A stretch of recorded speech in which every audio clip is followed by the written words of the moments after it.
Start. That was just in time. Hello, welcome to Behind the Scenes of AV Rant.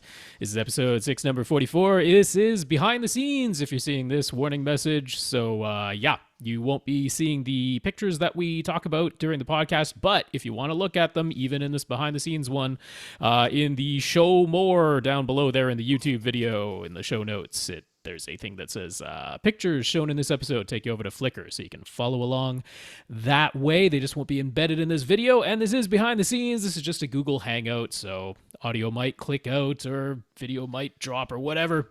You've been warned. This is the behind the scenes version. There is a complete video version that will go up probably on Thursday. With that, Tom can start when he pleases. Hold on. Yeah. Just letting you know, we got 21 on the list, so it's growing. It's fine. That'll be fine. They'll all get their answers. They shall. What's going on over there? Well, dude, I just read the thing where it says he sent me a gift card. I didn't see any gift card, so I'm looking. I haven't forwarded. They were all Amazon.ca gift cards, so I got to convert them for you. Oh, all right. I was just making sure. I didn't want this guy to think I was ignoring. No, they all came to question at AV Rant thing first. So. Okay, fine, whatever.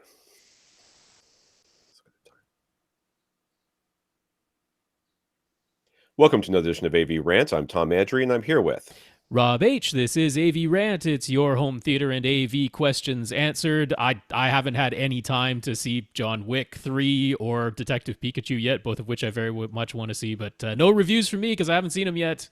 I'll get to them. So, have you heard any reviews about John Wick 3? Because is it as stupid as John Wick 2 was, or is it going back to being no? Everyone seems to be more positive on it than John Wick 2. Maybe not quite as positive as John Wick 1, which would be very difficult because that was what it was. But no, seems to be all very positive for John Wick 3. That's good, because after that dude got up after getting hit by a car and just kind of walked it off, I'm like, okay, what is he, like Batman or something? Come on. I mean, he's just wearing a suit. He's not wearing armor. No, this is a boss rush, as we would expect. I mean, that's no surprise. Yeah, I guess. Well, yeah. I mean, it was set up. That's what this is going to be. It's going to be a boss rush. Right. All right, this is AV Rant, the podcast that answers your home theater and AV questions. To get your questions answered, all you have to do is ask by emailing us a question at avrant.com. Go to www.avrant.com. Leave us a comment there, facebook.com/avrantpodcast, youtube.com/avrant. You can contact us directly, rob at avrant.com. His Twitter is at FirstReflect. See if I can get that frog out. Yeah, that was getting froggy. And Tom at avrant.com. My Twitter is at avrant_Tom. I'm always surprised when somebody follows me on Twitter. It happens. I figured you're all bots.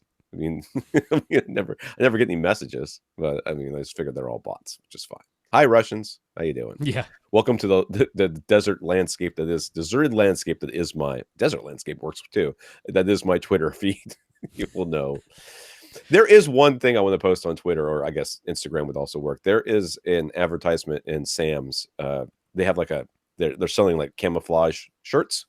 Okay. Long sleeve, like rashies, or whatever. I don't know. They're exercise, or they're clearly not for actual camouflage because they're like blue. I guess you're supposed to be, if you were flying, I guess they would be camouflage, but they're not. There is blue camo. I've seen that. But... This is really blue. I mean, it's quite blue. So I want to take a picture of the advertisement for it because they got this person who, no ill will towards them. Somebody said, would you put this shirt on and let me take a picture of you? And he said yes. Okay. And then they said, can we pay you money so that we could use you in our advertisements? And he would have said the same thing I would have said, was like, hell yeah, give me the money, right? I want to know whoever in this marketing department took a picture looked at all the pictures of all the people wearing this blue camo long sleeve shirt and said, this is the guy that will sell this shirt, because he is not the guy. Okay. he looks like... I'm not looking at this image, but... there is no image. I didn't send it to anybody. I haven't taken... I'm going to take a picture of it. I feel like it's mean-spirited, and I don't want to be mean-spirited. So I feel like it's okay because no one can see the picture except in my head. But this guy is such a goober. And I'm just like... I'm like, who's looking at this going... Now that I've seen the shirt on this dude, I can see it on myself. Well, these days, heck, they probably just like pulled it off of Pinterest or something because I don't know. I don't know, but it's that the only thing I've been tempted to post to Twitter lately has been exactly that. Has been Like that. who in the marketing department said, "Yep, this is our guy," because wow, it's just I mean, I guess if you're going for like Joe Everyday, he Sure. is sort of They like usually that.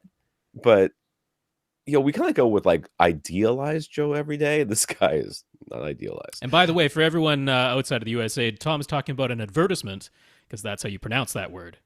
No, everywhere except for the USA. No, we do it right, and all you people are messing it up. So that's fine. Whatever. You can speak to all the people who are still trying to get their English down. Thanks, Rob. That's right. All the people who say router instead of router. It's Route 66. That's all you need to. No, a route is a path or a road, and a route. Well, a route is also a path or a road. It can't be. So it doesn't matter. See, it works both ways. All right, let's talk about our listeners of the week. To become the listener of the week, all you have to do is support the podcast in some way. One of the ways you can do that is going to www.avrant.com and click on the Buy Us a Cup of Coffee link, and you can send us a PayPal donation. Now, PayPal has changed, I found out this week, their policies or whatever. Your main PayPal account can no longer send money to people. Oh. So if you just have the normal PayPal account, you can't. That's not enough. In order to transfer PayPal money to other people, you have to have a PayPal cash account. So it's like having you have an overall like an umbrella PayPal account, which you can receive the money, and then you can either send it to your bank or send it to your cash account. Now, once it's in the cash account, I hope I can send it to my bank because I sent it all to the cash account so that I could send money to Rob and pay for other things that I need to pay for, like the Libsyn and stuff like that. But very strange.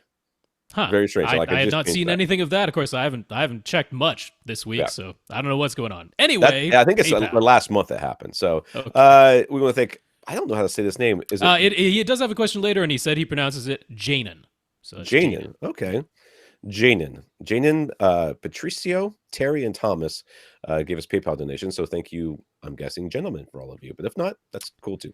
I believe that's right. Yeah, Janin, Patricio, Terry, and Thomas, thank you very much for those one-time PayPal donations. We hadn't had it in a couple of weeks, so it's nice to see those roll in. They all rolled in the same week. That's right. That's how it goes. We go in bunches. We also want to thank our 81 patrons over at patreon.com. Patreon's a service where you can sign up. It's kind of like a continuing support. A subscription, if you will, so that every month they take money from you and give it to us. I want to thank our 81 patrons over there, including Longo, who increased his monthly contribution and let us know about it. So thank you. That's right. That's patreon.com/AVRant Podcast. If you'd like to sign up, it's an automatic monthly subscription, $1 minimum, as much as you please. We're still waiting for that infinity dollars. And Elongo, thanks for increasing your contribution. It's that much closer to infinity dollars. I like that. Right. It's good. And thanks to our 80 other patrons as well. We want to thank Dan for sending over some gift cards for all of us, Rob, Lee, and myself. So thank you, Dan. Yeah, Dan, thanks very much. Those were Amazon.ca gift cards, so I'm still converting those to give to Tom and Lee because I don't think shop at Amazon.ca. And I tried. I was like, can I just punch this in at Amazon.com? Because I have both a .com and a .ca account for myself because sometimes I order stuff from the States. But no, it's like, nope, you need to go to the Canadian website to renew this. So I'm like, that's okay. I'll convert it there and send those to Tom and Lee. Thanks, Dan.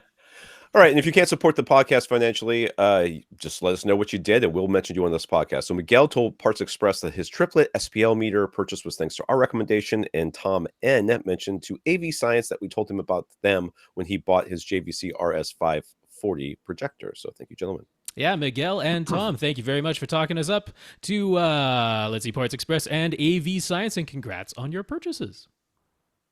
That was bad timing. Just trying to drown that frog. Hold on. That's right. Take a sip of water here. I don't know what's going on with me, man. I was gonna say I haven't had any problems talking today, but I got up and told my kid to get in the car. That's so far what I've done today. That'll do it. All right. In the news, Disney now owns all of Hulu. NBC shows will remain on the service until 2024, but Comcast, NBC, and Universal also plans to launch their own streaming service next year called Better Than Hulu. And in the NBC shows that were exclusive to Hulu will no longer be exclusive starting next year. So NBC Universal can also cancel most of their Hulu licensing deals starting in 2022. So yeah. So when are they going to change the name, do you think, from Hulu to Disney Adult? Yeah, because Disney, that is Disney at definitely dark, after dark, or something what like they that. indicated they want to use Hulu for is all the stuff that is not family friendly and they therefore would not put on their own Disney Plus streaming service. They intend to just stick over on Hulu. So I don't know if they will change the name, but I mean, Hulu is known, so they'll probably just keep it. I always There thought it Hulu is. was a stupid name. And just what does it mean?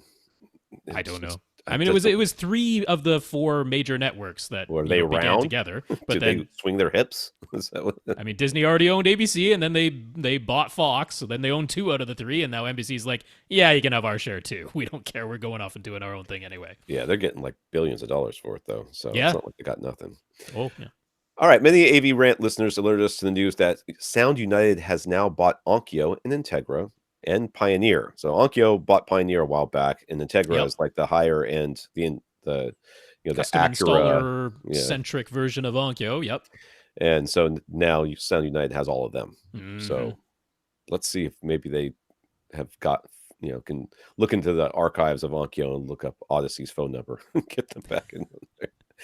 And so that brings 11 major audio brands all under the Sound United umbrella as Onkyo, Integra, and Pioneer Elite join Marantz, Denon Polk, Definitive Technology, Class A, and Boston Acoustics are all owned by the same company. So yes, yeah. So apparently, I mean, a while back, Gibson Guitar Company, they bought like a huge stake in Onkyo, but Gibson has had a bunch of problems lately and been facing bankruptcy and that. So they were kind of divesting themselves of Onkyo, and Onkyo's like, well, we can't keep going on our own. So now they're just owned by the same company that owns Denon and Marantz as well.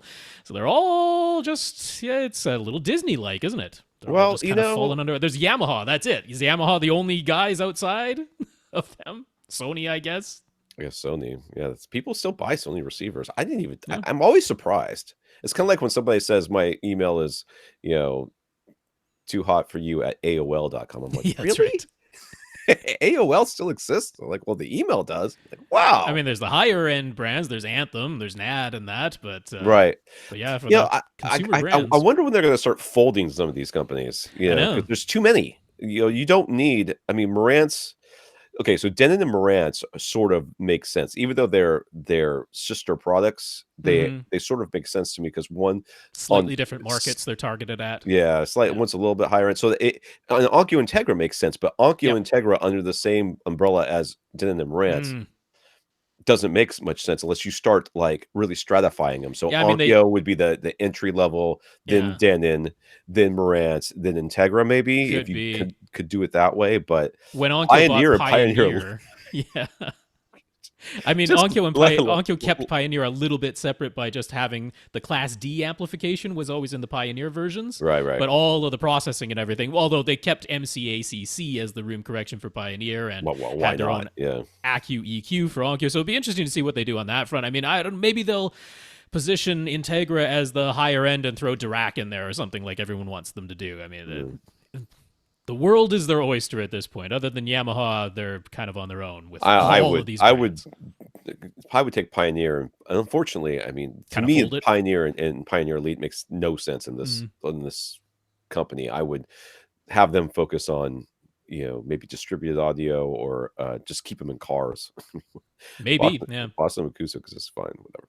All right, so the co-founder of Paradigm, Scott Bagby, bought out all of Paradigm, Anthem, and Martin Logan from Shoreview Industries, which is a private equity firm that owned a controlling stake since 2005. Scott Bagby now owns 100% of the 3 audio companies and will assume the role of CEO. Okay. Yep. That's a thing, I suppose. I mean, he was one of the co-founders, I think, along with his brother, I think. They both were named Bagby, so it looked like a family relation. That sounds a lot like when Apple pushed out Steve Jobs and then sold, started to allow companies to make, Apple clones. I actually owned, my uncle owned an Apple clone, and it was good. It was a good computer. It was perfectly fine. And then Steve Jobs came back in and bought everything back up. And then, I mean, things went really well for Apple after that, after a while. But he was also a bit of a tyrant. So anytime I see something like this, I'm always thinking, ugh. Yep. Scott is back. He owns it all now. So whatever going forward with Paradigm and Anthem and Martin Logan, it'll be his vision. All right, we'll see. The Sony X800M2 Ultra HD Blu-ray player was released. We had high hopes for this model since we liked the X800, and the X800M2 was supposed to just be the X800, but with the addition of Dolby Vision. Unfortunately, it handles Dolby Vision in the exact same, and according to Rob, stupid way as the X700. You need to manually turn on Dolby Vision, and if you do, everything comes out as Dolby Vision signal, so no auto switching there. So yeah, that is a disappointment. We were hoping this would be the pick for something under $500 that does almost everything you could want it to do. Doesn't do HDR10 plus, but we're like, at least you can do the major things: HDR10 and Dolby Vision. Plus, it plays SACDs and DVD audio discs, and it's $300 right now. It'll quickly drop to $250, just like the X800 did. But yeah, since Dolby Vision just doesn't handle that correctly at all, I'm like, why? How can you release this player and still do it this way? That's baffling to me, but well, whatever. More on the Sony front. Sony and Microsoft made a surprise announcement, apparently even to Sony's own PlayStation division.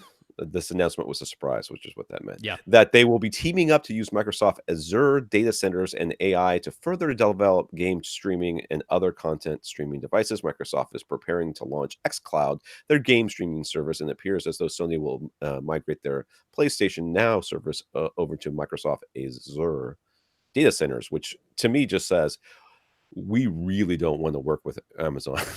Or Google, because this is shortly after the whole Google Stadia game streaming service announcement. Yeah. And Apple uses Amazon's data centers, and they're going to be launching their own game streaming service. So it seems as though Sony kind of got boxed out maybe from Google and Amazon by the two gigantic tech companies in Google and Apple. And they're like, well, Microsoft is apparently willing to work with us, and we're both gaming companies, and we might as well fend off these newcomers because we're both going to do our streaming gaming thing. So interesting to see Sony and Microsoft ends up being the one who team up. But hey, if anybody can take on Google and Apple, it'll be the combination of Sony and Microsoft, right? It'll be the PlayStation 5 box.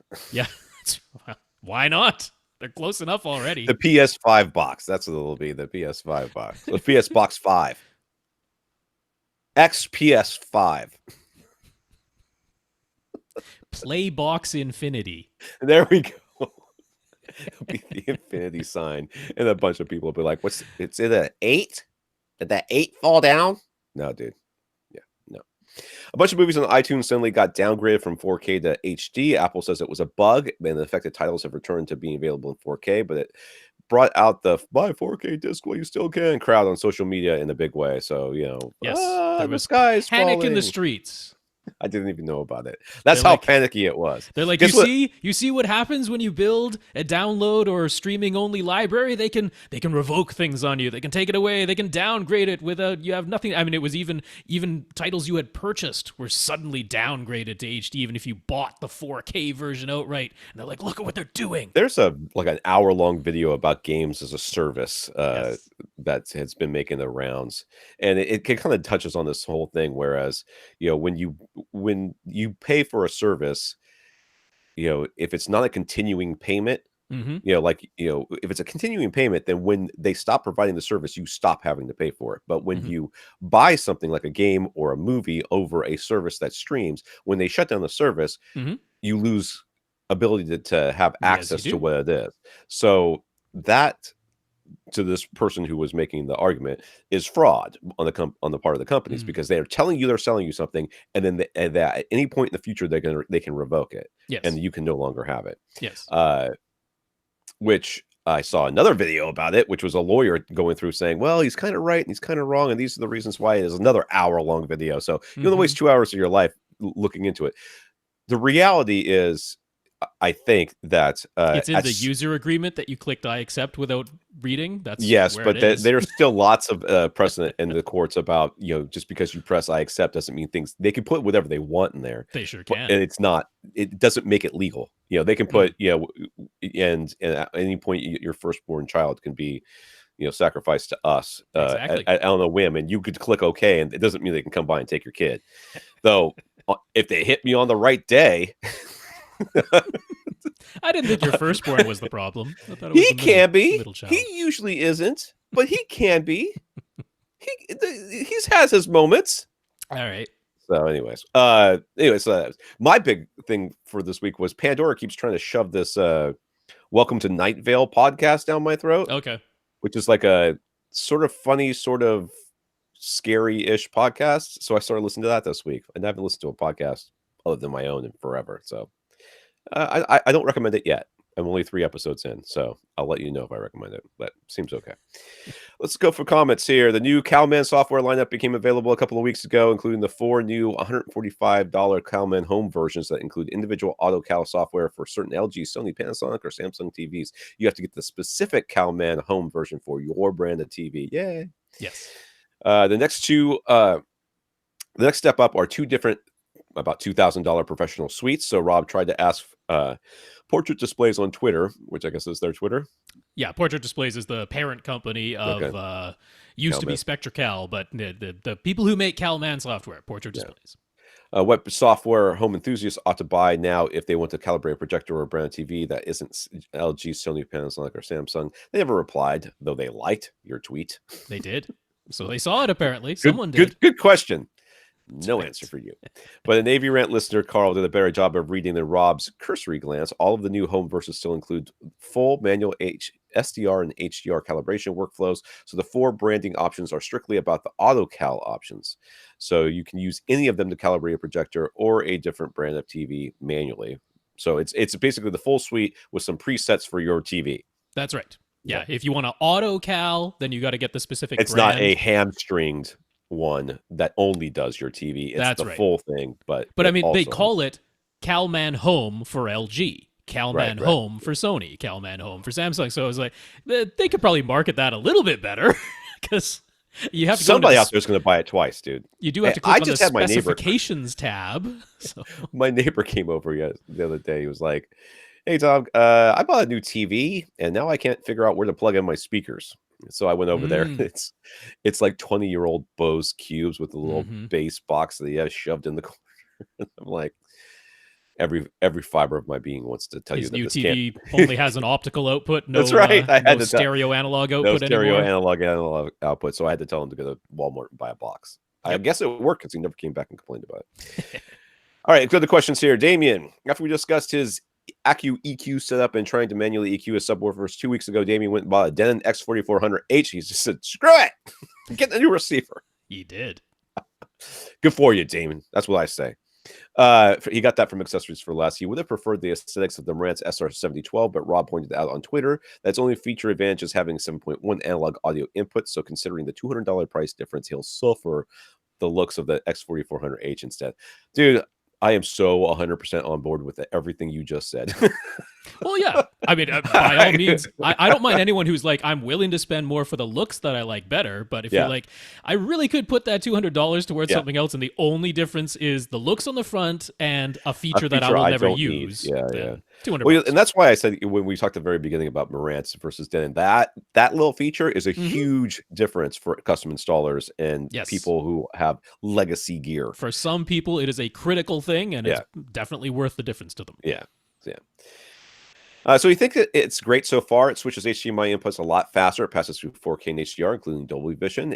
It set up his dual subs independently. He gets to see the volume scale in relative figures relative to reference volume now, and he's really digging dynamic EQ. You can hear all the details in bass without having to crank the volume. So he's very happy with the purchase and our recommendation of it. So on to his new house. Remind me to tell you the story about my wife this weekend. If we have time. We'll try to squeeze it. Just remind me. It's a movie thing. It's fast. He's decided, maybe we'll mention it when we talk to Josh again. Sure. Is he still speaking to us? Oh, yes. He's on the list. All right. He's decided he's going to try to make his existing Pioneer Andrew Jones speakers and dual SB12 NSDU subs work in this basement. After all, he'll be using his new X4400H in the basement theater, of course. So that means he can use his old Onkyo 646 in the family room upstairs. He's decided to go with Rob's preference to use a sub up there, and he'll get a PC 2000 for the family room. I think that's a good choice. He likes Tom's suggestion of just using a pair of speakers for the TV viewing and music listening that will be happening in the family room. It's a wide open space, and he prefer the look of a pair of towers in there. So what do we suggest? appear in various grand towers, RBH impression elite towers, clips, since it's such a big room. I'm 100% on board with those RBHs. I mean, that was the first thing that came to my mind. I find it odd. Play loud. Yes, I mean the Aperion Varus Grand Towers, the Varus Grand 2 are on clearance right now since the Varus Grand 3 are about to come out. Yeah. But the Varus Grand 2 on clearance and the RBH Impression Elite Towers, both of them go for $1,750 a pair. So I'm like, wait a second, you're willing to pay $1,750 for a pair of towers for your living room, but you're still going to use the Pioneer Andrew Jones setup in your actual theater downstairs? I mean, just seems a little incongruous to me, but I mean, that's okay. I mean, I would certainly go with the RBH Impression Elites, just like Tom would. Just so you know, this is what's actually happening here. Just so you understand the psychology of the male buyer. I know that I don't know how best to describe this. What he's doing is he's spending money on 2 speakers upstairs in order for them to be loud, so that once he experiences them, he can say to himself, well, these little crappy speakers downstairs are no good anymore. I guess I have to buy new ones for them too. You see, he can't buy the ones from downstairs because he doesn't need stuff for downstairs. So put the stuff downstairs, and then he'll have these nice ones upstairs, and then he'll be emailing us and saying, well, I can't live with this anymore. This is it. You're right. It is incongruous. And I mean, the whole he could idea, go for just the non-elite, the RBH Impression series. That's a more reasonable price. That would be okay too. I mean, it sounds like, for me, I think I would save the money and go with the non-elites, to be honest with you. I don't think puts you in the exact same price range as like the SVS Prime towers, which would be another good. I mean, you're already going to get a PC2000, so maybe you order Prime towers at the same time. That's in the $1,000 per pair price range. Yeah, good. I mean, if you did look at all that and go, oh wait, I didn't really consider the price points, and I need something under $1,000. I popped over to an Audio Video Unlimited over here, and they had the JBL Stage Series. Yeah. Because I wanted to get a list, and they only had the largest ones, the A190s. So I don't know if this applies to all the other towers, but those are some bass-heavy towers. That's not a inherently neutral speaker, which it's not. I mean, that's not the end of the world. You can always cross them over. You can always EQ them. Anyways, yeah. But inherently, those sounded pretty darn bass-heavy to me, man. I was like, oh, JBL, you are still JBL. I know. Well, I mean, I would not have expected anything less. Right. I'll be honest with you. you. No, that's not a shock by any means. No surprise there. Yeah. But those would be an affordable choice they're efficient, not as efficient as Eclipse, but they're efficient. The slightly horn loaded waveguide that they've got on those, and definitely much more affordable. And yeah, you can tamp down their extra bass. Although in this gigantic room, it might not be out of place to have more we'll bass. See how much the towers bounces around cross to a sub. So yeah, there's an option. All right, here I need to go like this. So we're on to his basement now. I know. So the basement room is actually a T shape because of a hallway we couldn't see in the previous photos. So, okay, there's a hallway. Yes. It's about 29 feet long and 13 feet wide, so setting the whole room up widthwise, as Tom's suggestion, won't really work, and neither will Rob's suggestion of a sideways-facing couch on both side walls, with this left seat facing the screen, forming a kind of U-shaped seating arrangement. He's back to considering a couple of rows of seats, no risers. The back row would just have to make do. What do we suggest? And do we know of any bar stools that could go at the back that would actually be comfortable enough to sit on for a whole movie? I've never met a bar stool that I would sit on for a whole movie, and I've been on really comfortable ones. So. I mean, I looked through some of the offerings just on Amazon because I'm like, okay, everybody has access to Amazon. And I mean, for me, if I were forced to sit in a bar stool for a length of time to watch a movie, I would want one that has armrests. To me, I wouldn't want just the one where you just have to sit there with your back perfectly straight. I want a backrest and I want armrests. You gotta have a back. So you have to have a back for sure. You gotta have a back. So I mean, they did have one on offer there on Amazon. They're a little bit spendy. They're about $125 each, which is a little bit high end for a bar stool. But that type of design, I'm like, if anything is going to be moderately comfortable for that length of time, at least it has a backrest and armrests. So it can the only other way I see this working is if he takes and essentially covers whatever those, I guess, are they windows? There are windows on the left. On the left. If he put the TV on that wall and then put the big couch closest to it and the small couch kind of in the hallway behind him. Oh, in the hallway. I mean, Wow, yeah, that's you come down the stairs and walk right into a love right, seat. right into a love seat, baby. That Just flop seems right on that weird. thing. It is weird. But that's the only other direction because there's I mean, doors I'm still kind of everywhere. considering maybe a love seat that is facing forward. That still makes sense. And then maybe one of the 3-seater couches on the wall that has windows, right? So you're creating like a L-shaped seating arrangement. Yeah, I still think that kind of makes sense. I mean, yeah, the people on the couch have to, sort of turn and face the screen, but whatever. That's not going to be you all the time. Most of the time, you this and is a your wife tough. or whomever will be sitting facing forward. But I mean, I can't see having like 3 rows of seats with no risers. I would No, it's rather not gonna create happen. at least like an L-shaped seating area, and then yeah, some bar stools behind that. That's my idea, Damien. Yeah, it's very, very hard to deal with this shape of room because Right, because it's basic. narrow but long, but then it's got an opening on one of the long walls. That's right. So And then and the back wall. Where's the back wall? Is the right in the back middle. wall There's has a a door door. going into the utility room and another door going into a storage room. So yeah, Oh, there's a bathroom. there's a bathroom. Yeah, There's a bathroom. There's room, and then there's a bathroom, utility front room. left. Uh, front left corner. There's a door that goes outside. I That's think right. That's the so. exterior door that goes outside in the front left There's corner. just really no very good place to have like a theater set up in here. There's a lot of ways you could do a TV setup as long as Oh you didn't want yes, multiple rows of but for seats. lots of seats, Yeah, difficult. But that's fine. I'd go for L-shaped seating. Yeah. That's fine. His oldest son will have his bedroom in the basement. Damien's planning to hang a solid core door on that bedroom, but no other renovation to add more soundproofing. Could adding a bunch of absorptive material help muffle the sound a bit more? Nope.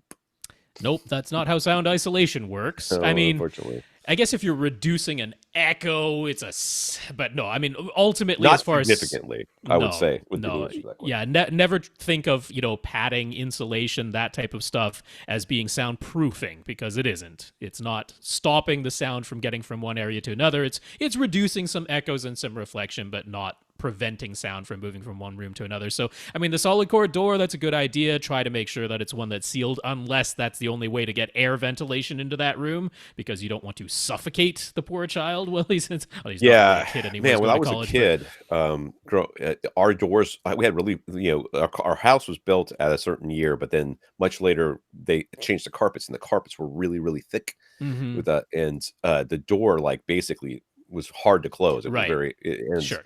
during the winter we would close that door, and my room would just turn into like an oven. Right. I mean, Yeah, because or a the freezer. air Depending can't on circulate. there's The very little circulation. Yeah. forced heated air coming in has nowhere to get back out. So yeah, you got to be aware of the ventilation. But I mean, ultimately, yeah, if you're not going to do any type of renovation, there isn't really much else you can do. So I would just get the sub off the ground. yes, On decouple the sub your from, towers too. yeah, decouple anything that's touching the ground, Yeah. and then absorption is going to be good. I mean, it is. I mean, in some ways, it does help a little bit because it will Like yeah, absorb those reflections, so there's less things to if there's bounce around the room. literally not an echo anymore, then Right. that helps a bit. But Yeah. But yeah, there's really not much more you can do. So they can't have carpet. All three of his sons and Damien can't himself have allergies. He could maybe accept a rug or two, but definitely not full carpet. The carpet that is already there in the basement has to go. He's planning on vinyl tile with an underlay or possibly high-end sheet vinyl. Any advice about what to do for the acoustics when carpet is absolutely not an option? well, I see a drop tile ceiling in this basement. Yeah, I would definitely make sure that you put as much absorption up there as you possibly can. Yeah. That would be some of the solution for you.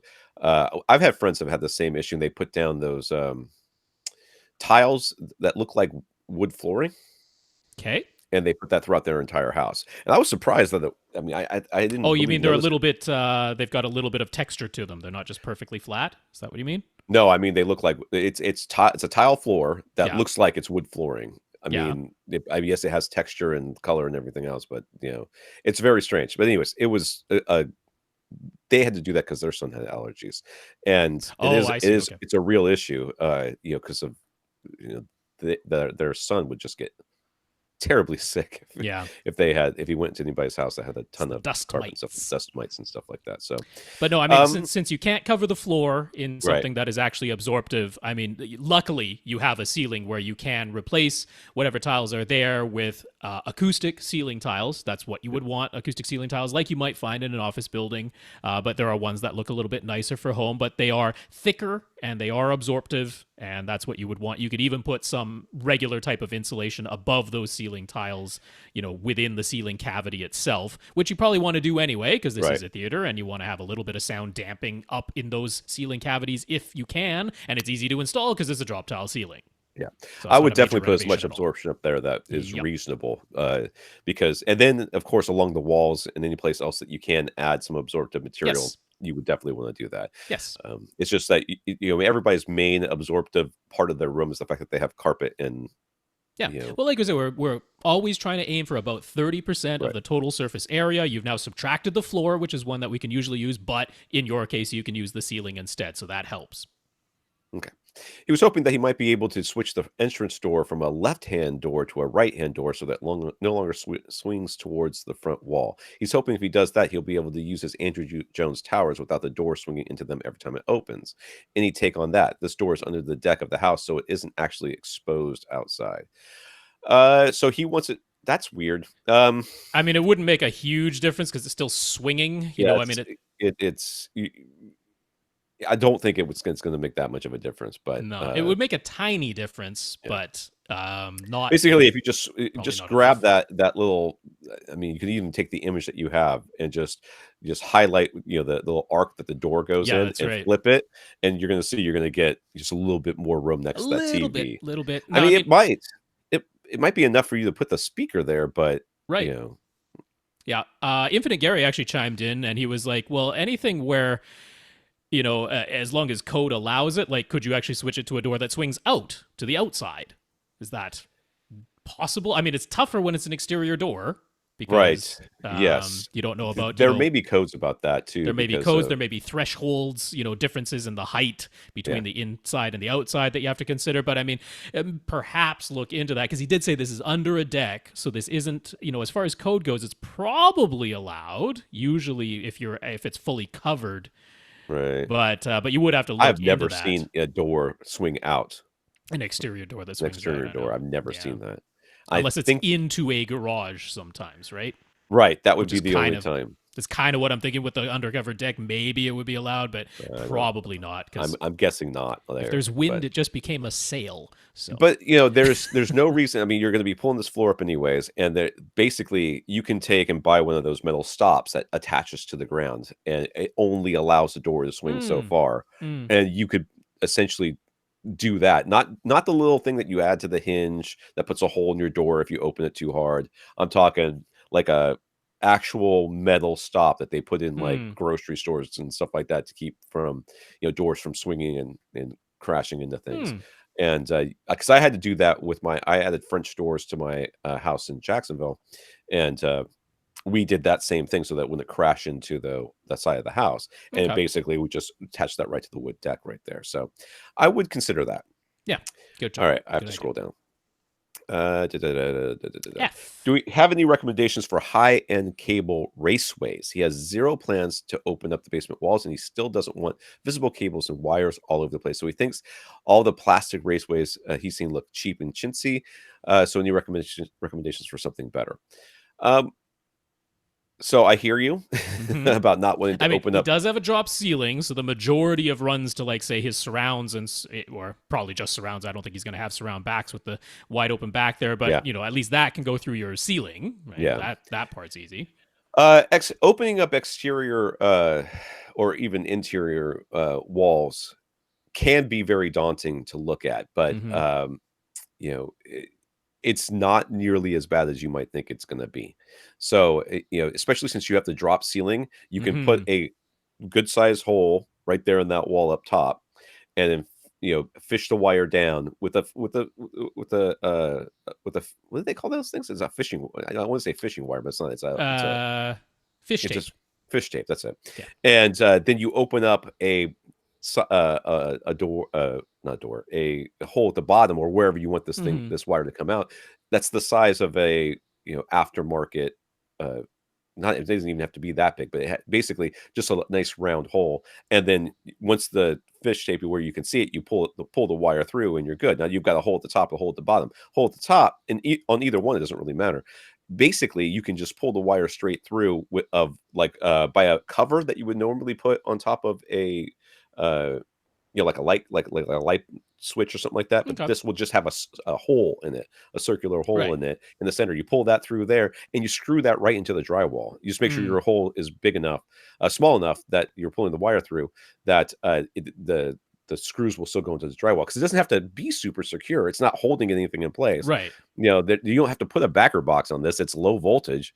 So, first of all, I want to say, don't be too afraid of doing this.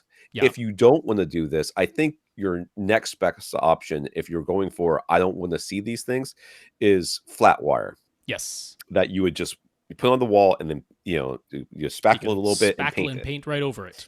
That would be my recommendation. I think you're right about the tracks and stuff. They all look garbage. I've never seen one that looked good. Even if you painted it to look the same and stuff like that, I'm always like, there it is. You can see it right there. We talk about It's not invisible.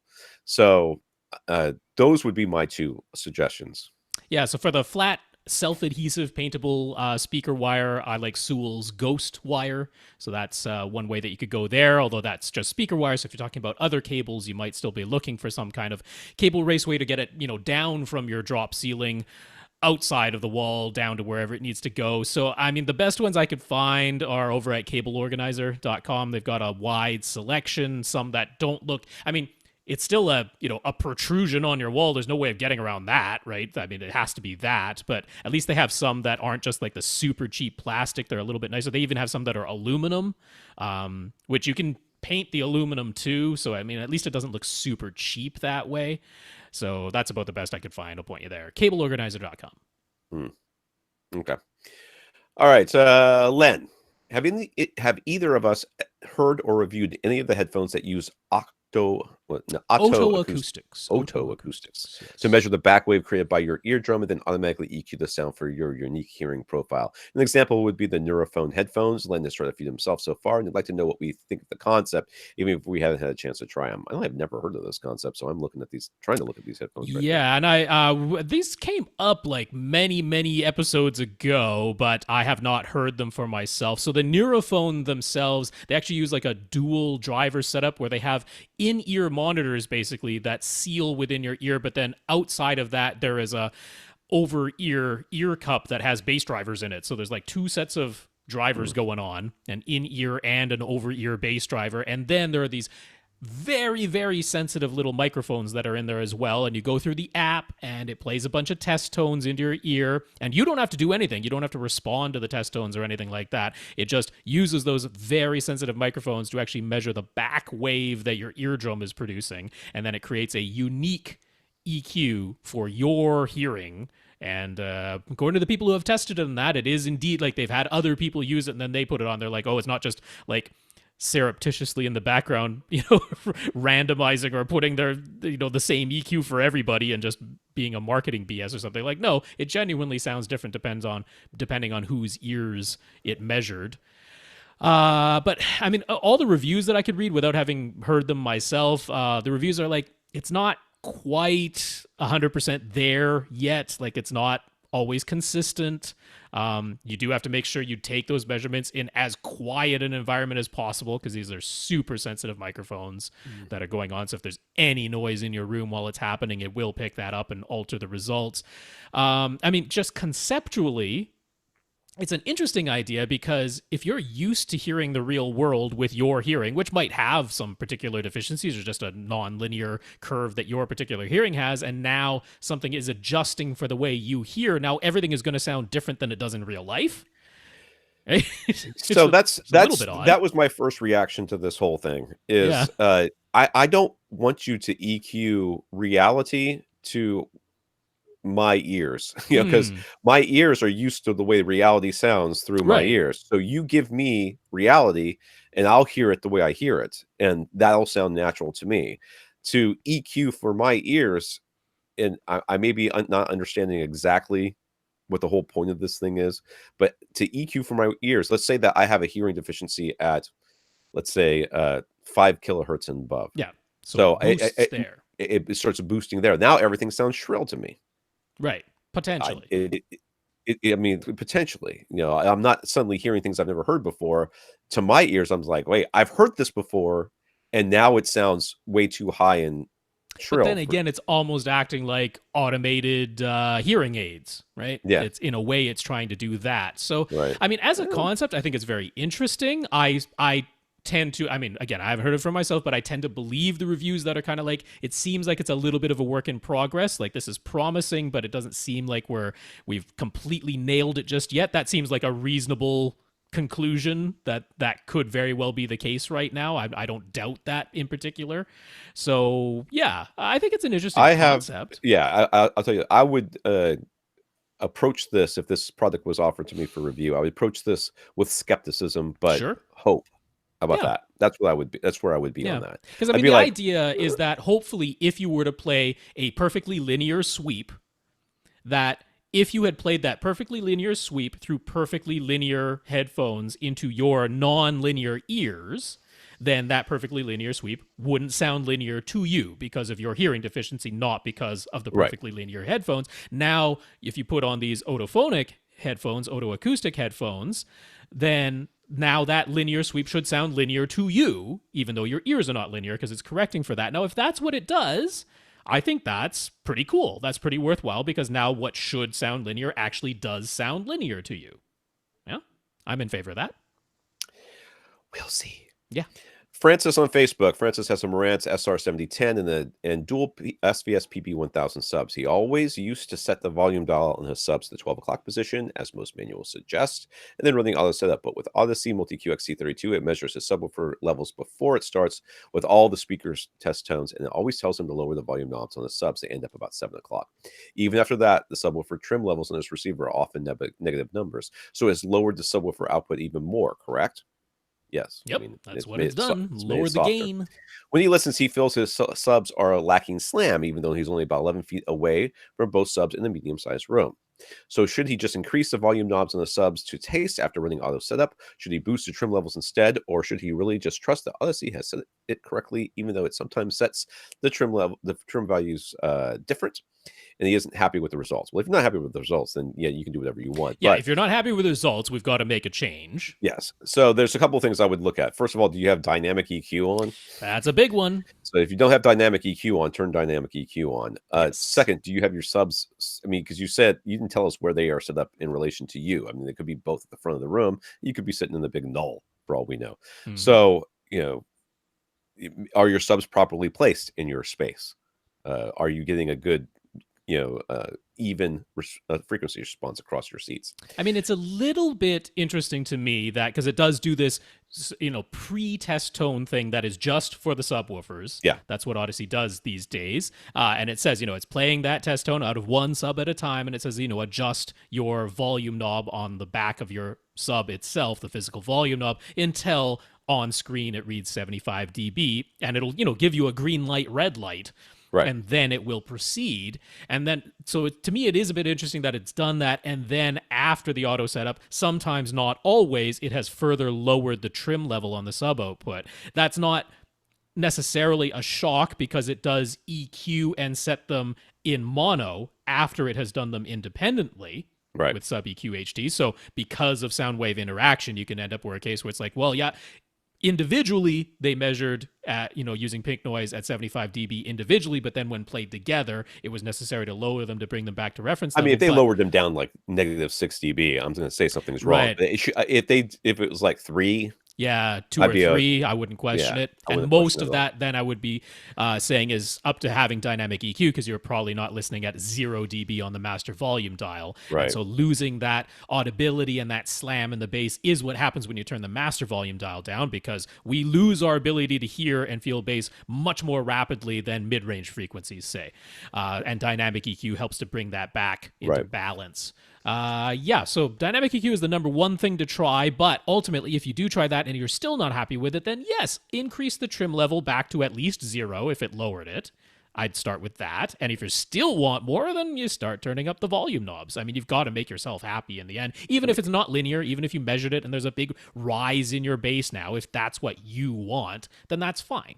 Yeah. So checking your subwoofer placement and making sure that that's correct is, I think, key. Dynamic EQ, of course, I agree with Rob as well.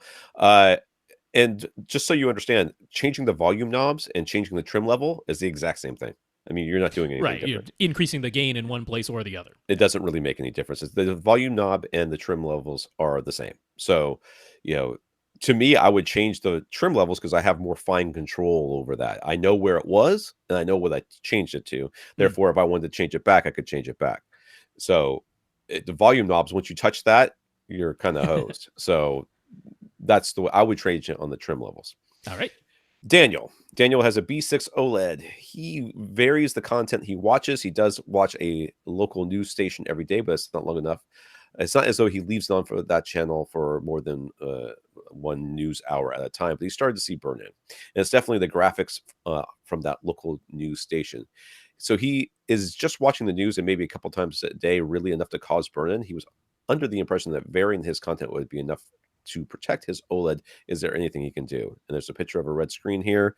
And yes, and some others below that. Yeah, the red screen, it's obvious. In the green screen, I'm having a difficult time seeing it at all. So it looks like it's a red graphic. But then he's put up, just like bringing up his picture settings with color bars and that, and you sort of can see it's a little bit tough in the small images that we're looking at on our computer screens. But there are some sort of ghosted images of some graphics in the sort of black sections of the menu that do appear there. So there are these trace things, whether this is actually permanent burn in or whether this is just bad image retention that could potentially be ameliorated a little bit. We don't know for sure. Now, I mean, the 6, the B6, the C6, and that, those did use panels that were changed a little bit once we moved over to the 7s and now the 8s and now the 9s. There was a panel actual difference in the manufacturing. They increased the size of the red subpixel from the 7s onward into the 8s into the 9s. So the new ones are supposedly even a little bit less susceptible than, unfortunately, your B6 was, but that doesn't fix your problem, of course. But the major thing is that even if you're varying the content, and even if you put it into, say, the cinema mode or the ISF bright room mode or even the ISF dark room mode, by default, the OLED light setting is still set above 40. And when you do that, so if you have the OLED light level, which is akin to like the backlight level on an LCD, is the OLED light level. It raises or lowers the overall light output as a whole. And his is set to 50 right now. So is that what it says there? Yeah, it says yeah. So anything above 40, your automatic brightness limiter should be kicking in. If it's like a whole screen white or something like that, the automatic brightness limiter will kick in anywhere above 35, but it's kind of not noticeable at 40. But 40 is kind of the threshold. And anywhere above that, it's actually brighter than the screen ideally would be. So it might have a little bit to do that with these news channels. They often have very saturated, bright logos, which is stupid. And I hate that they do that. But unfortunately, it is the case. So it is enough. I mean, that you combine having the OLED light set above 40, that you're watching these really super saturated, bright little logos, even though it's not for a long time. I suspect this is actually not permanent burn-in. That if you ran enough of those panel refresh cycles and didn't watch that news station anymore, that eventually, after a few hundred hours more use, it might even itself back out or at least diminish to the point that you really don't notice it anymore. But yeah, there's no like, you can do this and it'll be fixed right now type of solution. There's nothing like that I can offer to you. Unfortunately, I wish there were. It stinks that this has happened. All right, Caesar. Caesar wants to put some DIY absorption panels at his first reflection points. Should he go with 2-inch thick Owens Corning 703 insulation or 4-inch acoustic foam wedge panels? Which will perform better? The insulation. The insulation by leaps and bounds. Don't use foam. It's next to useless. Yeah, so that's easy. That was a quick one. Yeah. I honestly don't know why they still sell acoustic foam. Because people still buy it. That's I why. I mean, I just I mean, I guess it technically does something. It's just compared to actual insulation, it does so little. It's And like the people who put literal egg crates on their walls. You know? I not only do people do that, but I've seen that in movies where people are like, Yeah. "Oh, well, we're gonna make a sound booth," and then they are stapling egg crates to the wall. I'm Of like, course. it's That's cardboard. What that's is wrong with you people? Like, get a piece of cardboard and then talk on one side of it and see if people can hear you on the other side. I mean, people see the vocal booths, the professional vocal booths, and And they they have that shape. Yeah. egg crate shaped stuff. Yes. Yeah. Which is foam. It is, but usually it's foam on top of about 6 inches of insulation. Yeah. So it's only for the highest of the high frequencies is what that egg crate stuff is for. Yeah, no, for anybody making your own DIY stuff or whatever, use insulation. Much better. Yeah.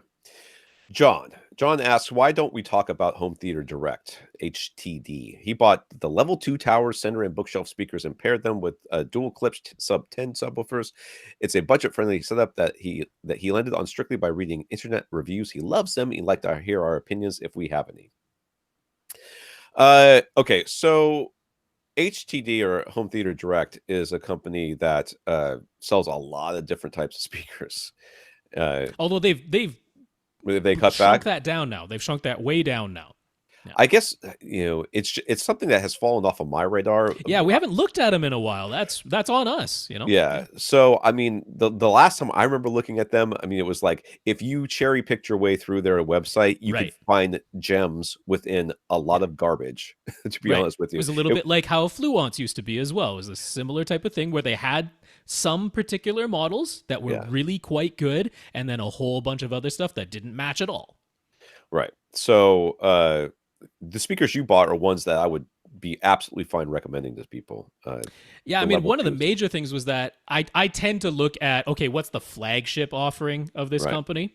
And the flagship offering, which is still the case, although they probably made some changes to the, running order changes as they often do, but it was their level 3 with the folded ribbon tweeters that they had in there. And those were like one of the least expensive versions of a folded ribbon tweeter, and I was no fan of the level 3s, and those were their flagships, and that kind of just, and this is on me, I'm not saying this is right, it's just kind of like, that's their flagship, and I really don't like them, so they kind of almost just dropped off of my radar too, which shouldn't be always the case. It's good, John, I'm glad that you're reminding us. I'm glad I went back and looked at them, because I still don't really like the level 3s, but these level 2s are less expensive. These are like an entry level. These are going up against, say, the ELAC Debut series, or even the Pioneer Andrew Jones series is in that kind of price class. Nice entry level. There's nothing about this design that makes me, shy away from them. It's just a silk dome tweeter, as you would sort, which is kind of nice for this price range, but nothing particularly special or bad. This is nice, middle of the road, what would be good for an entry level. The veneer that they put on there is a nice finish, front loaded slot ports, which makes it easy to place them. Yeah, there's a lot of good stuff about this, and nothing that's really making me shy away from them. They have some on-wall selections too. They've got the 3 series. They've got their level 2, their level 3, which are both regular in-room speakers, and then they've got their on-wall series, which look fairly half decent. They look okay. So it's very hard. Okay, so these are companies that don't necessarily oftentimes send out review samples just for economic purposes. They're living on a shoestring budget over there. Yeah, one would think. I mean, I don't know. I don't know exactly. I mean, I do like Home Theater Direct's whole house audio solutions that they're offering, because even though we've talked a little bit more about the Monoprice or the sister Dayton ones because they're even less expensive, if you want something that's easier as far as using the app, because to make the app work on the Monoprice and the Dayton ones, it's like a whole rigmarole that you have to go through with an RS-232 converter and stuff like that. The ones that they sell at Home Theater Direct are a couple $100 more, but they just come with an app that just works out of the box. It's a lot easier setup, and for maybe a couple $100 that could easily be worth it. So I've liked that from Home Theater Direct. I've mentioned that part of their lineup, but the speakers themselves, they've been updated. Good. I mean, we'll try to remember them. And I mean, we're human like anybody else, and we don't have encyclopedic memories, so occasionally we need reminders. So thank you. Yeah. Dwayne, I'm guessing is how we say this I name. believe so. Dwayne has a decent sized room that is open at the back. He doesn't say how many cubic feet of air he's dealing with, so we'll assume infinity. This room is dedicated to being his theater, and he's installed massive 200-inch screen. He's just trying to decide between getting a single SVS PB16 Ultra or dual PB2000 subs. He's made a cardboard box, so he's certain he can fit the PB16 Ultra. What option should he get? Can I say neither? I know, right? I'm landing there too. And I was like, well, how come we jumped from dual PB2000s to the single PB16 Ultra? What about the 3000 series? What about the 4000 series? However, if we're considering PB3000s, and of course PB4000s would be even more expensive, PB3000s in duals is like $300 more than a single PB16 Ultra. So I believe price is a consideration. Now, $2,500 is what you're looking at for that PB16 Ultra. Right. And then PB2000s are like, what is it, $1,600 for duals? Like, for duals. Yeah. So there's a big gap in there, although I can see how dual PB3000s don't perfectly fit because they end up more expensive than a single PB16 Ultra. And that leads me to be like, well, maybe it's time to look for something other than SVS. So Power Sound Audio would be my first place I would point you towards. But what we really need to know is the shape of the room and the size of the room before we can give you exact recommendations. Yeah. I mean, we can give you recommendations based on what you said you were going to buy. That's right. But the reality is, without knowing the shape of your room, where there's openings, and what does open at the back mean? Does that mean that there's a door, a doorway, stairway? It curves around into a U-shaped basement. We've seen that before. Yeah, we've seen that before too. So it could be open at the back, and then there's that's L-shaped, and then it goes around the corner and up some stairs, and into the great room upstairs. We've seen these great rooms where the second floor is open at the back. So yes, it could mean many different things open at the back. Yeah. So give us a little bit more information, and we can give you very specific recommendations. Sure. Because even with us almost always recommending dual subs in a very strangely shaped open room, a lot of times we're going to say go with a single sub and then see how it sounds before you start buying that second one. But making some more very generalized assumptions that you will benefit from dual subs, because you very often will, right? And that you have this open space, so we're kind of like PB2000s may reach their limits. It's entirely possible. We can look at these alternatives to SVS where you can get 4000 series output levels, but at a lower price. Right. So that would be like Power Sound Audio's. Yeah, it's 15-inch ones. The V1510, which a pair of those would be $2,100. So if $2,500 for a single PB16 Ultra was acceptable, $2,100 for a pair of V1510s from Power Sound Audio, I would think is acceptable. Now, right at that same price point would be Shu's VTF15H Mark II, which is very comparable, and so they're almost identical price, almost identical size, almost identical output levels. So if you like the triangular port look of the Shu one, then there's that. If you like who takes the grills off on these things? I don't know, but I mean, it's kind of just the looks of the front that differs between those two. Now, Rhythmic would be in this mix too. They've got their FV15HP, although that one is $1,400 individually. That includes shipping, so you're back up to the same sort of price range as a pair of PB3000s, right? Although the FV15HPs play more like the output level of the 4000 series, so there's still a value, but that would be more expensive than a single PB16 Ultra. The other one in that same price range again as the FV15HPs or dual PB3000s is Monoprice's 15-incher, which is a really nice subwoofer with the full DSP control that can never be overdriven, but it's $1,300 each with free shipping. So again, the pair of them would end up being more than a single PB16 Ultra. So $100 more. It's $100 more for that really nice Monoprice 15-incher. Yeah. So I mean, options here for sure. But if you're like, it's got to be less than $2,500, like the Power Sound or the Shu. Yeah, I'd easily put you there. Honestly, we don't know that you need this much output. You've told us that you need this much output because of the subwoofers you chose, but we may look at the size of your room and say this is not enough output, or you may say this is way too much. Right. So let us get back to us with some more details, and we'll be more specific. Jonathan, Jonathan asks, what do we think about Bose frames? They are $200 sunglasses. There's two styles made by Bose with tiny speakers built in the frames near your temples. They claim you hear rich, immersive sound, while others hear practically nothing because that's how sound works. So I enjoyed a review that was posted, and he's like, I was in my office at my cubicle, and I turned on these Bose frames. So he's wearing sunglasses inside, but okay. Whatever. Turned on these Bose frames and was listening to some music at a level that I found comfortable in my office cubicle. And then I went to my cubicle mate and I said, hey, can you hear these? And they're like, hear what? I don't hear anything. So, okay, that was working. And then he said, then I went outside and I couldn't hear anything even though they were playing anymore because these don't block your ears in any way, right? These are just sunglasses sitting on your head. So he had to turn them up almost to full volume. And then he brought them back inside and he said anywhere above 75% of their volume, everyone around me could hear what I was hearing. So there's a limit. It's maybe not as bad as just playing the speaker on your phone out in public, like increasingly more people do. I saw somebody walking down the street holding their phone up like it's a plate, and like they're a waiter delivering it to your table and then talking into the bottom of it. I'm like, dude, put it on your face.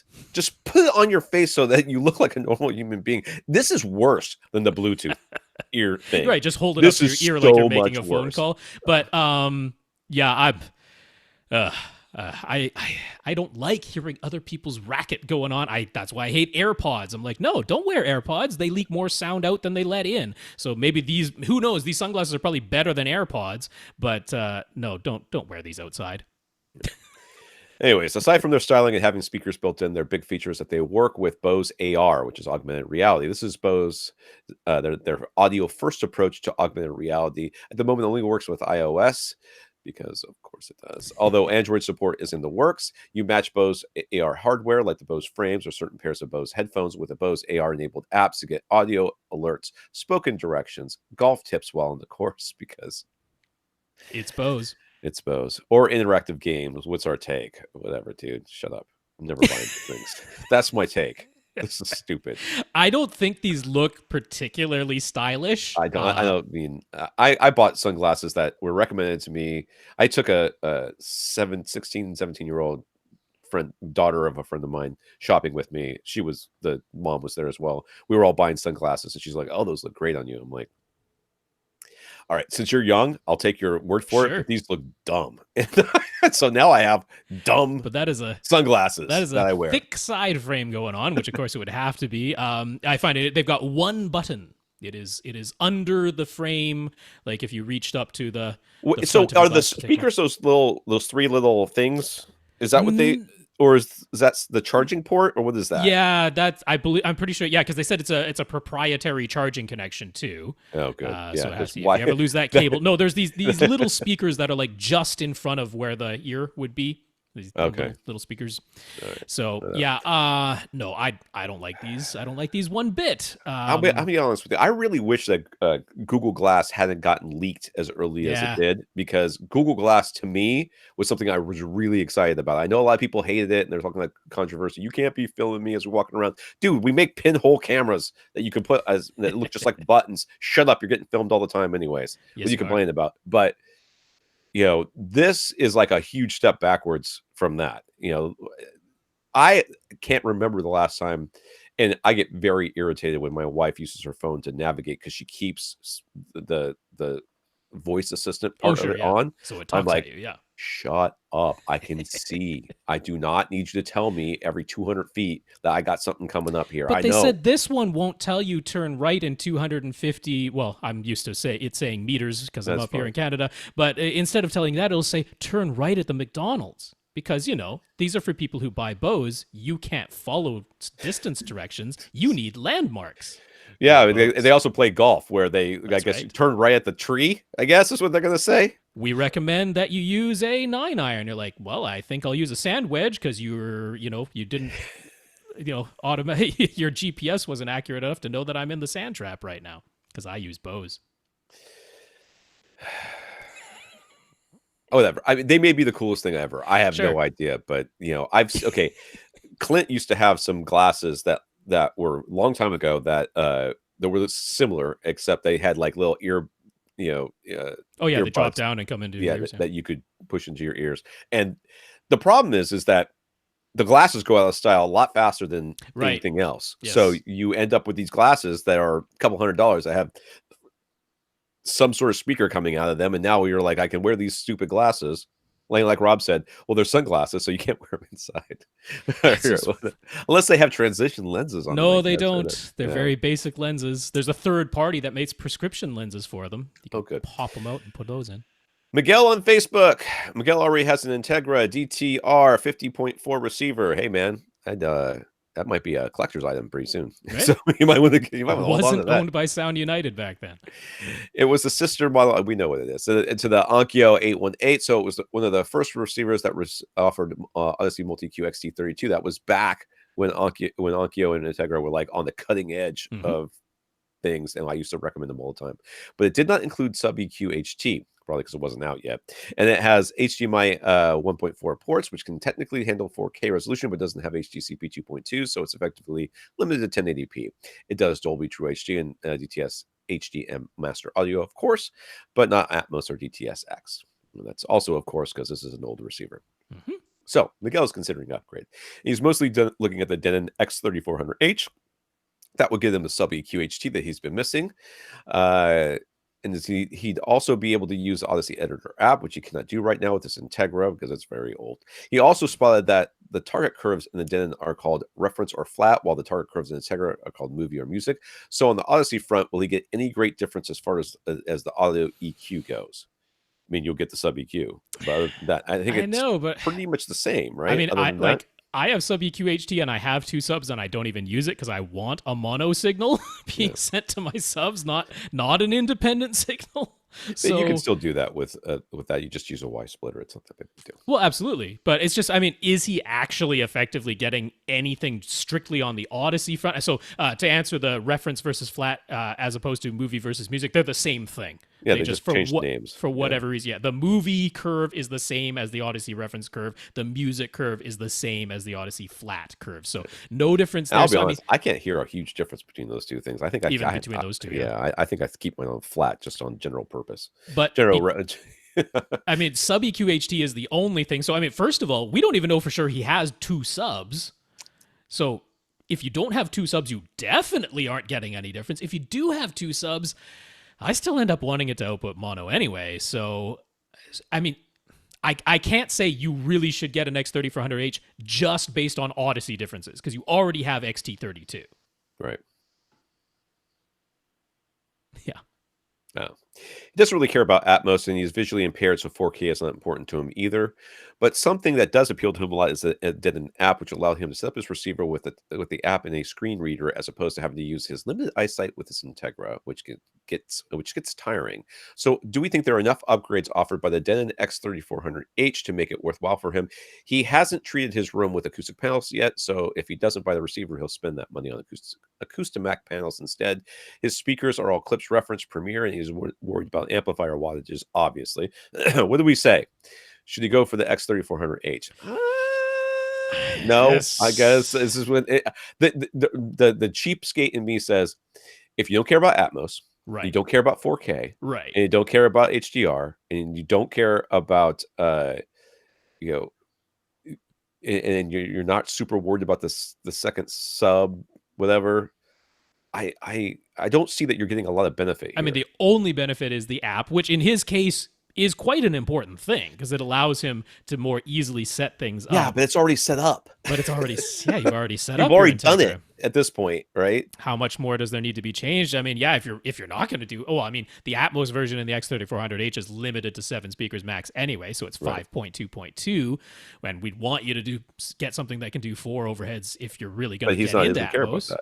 But he doesn't care about that. So. If you got the panels, the only thing you'd have to do is rerun Odyssey. Right. Which you've already done.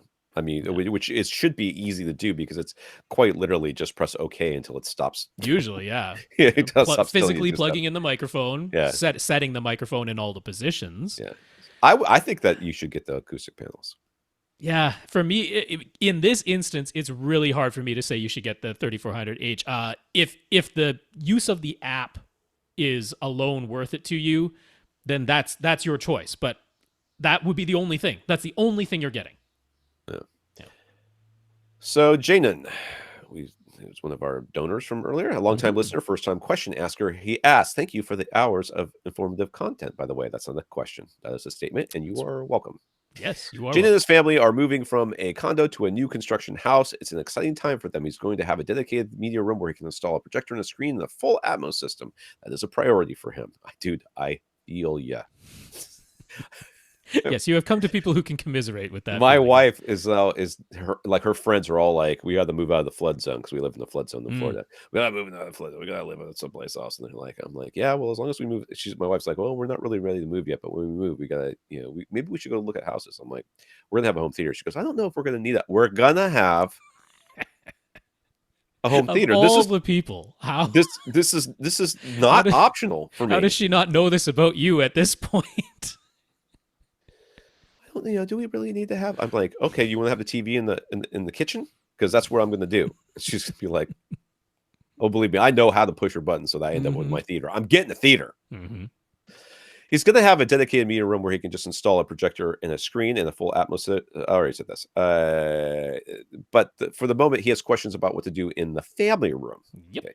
So new construction houses all have a similar design. The family room is wide open, including the upstairs, to the upstairs second floor. There's a pre-wiring on one of the walls for TV and LCR speakers. The other side of this wall is the master bedroom. So Janan thinks it's silly to have made that party wall the location for TV and speakers, but at least they didn't pre-wire everything to go above the fireplace, which is over in the side corner. Okay, so there's some wires that down on the floor, that to the right of the fireplace, to the left of the fireplace, with the fireplace is in the corner, in the front left corner. To the left of that, there's doors to the outside. It's hardwood floor, stairs upstairs to the right. Jaden plans on using Golden Ear Triton Towers, Super Center XL, and Aeon 2 bookshelf surround speakers that he already owns in his future dedicated media room. But he would like to install the 60-inch Samsung Plasma that he already owns in his family room. It will be wall mounted on this pre-wired wall, and we would still like to have a 5.1 sound system in the family room. So he's looking for suggestions that will be aesthetically pleasing and still perform well. How much sound is going to transfer through the family wall, through the wall from the family room into the master bedroom? Would the answer change depending on whether he uses in-wall speakers, on-wall speakers, or on-walls that use a swivel wall mount? So wait, so there's no option for not having on-wall speakers or in-wall speakers. Aesthetics are this big concern, and it seems like floor-standing speakers, whether they be towers or stand-mounted speakers, are just not in consideration at all. It's going to be on the wall or in the wall. Well, I mean, it kind of depends on what kind of in-wall speakers. I mean, if you had in-wall speakers with backer boxes, and then you padded the inside of that you're still making a big old hole in that wall. That's true, but I mean, I know that it would make a significantly amount of difference in the amount of sound transfer that you're going to get, because you're still screwing straight into something. I mean, you are with the mount, and that mount is going to be, there's going to be sound transmission into the wall and that sort of thing. So I don't know that it's going to make a huge difference. I guess if you wanted to play it safe, wall mounted. I don't think that swivel versus whatever else you might have is going to make a huge difference. Yeah, I mean, unless it's a damped wall mount. I mean, you put a shelf, and then you put something to decouple the speaker from the shelf, maybe.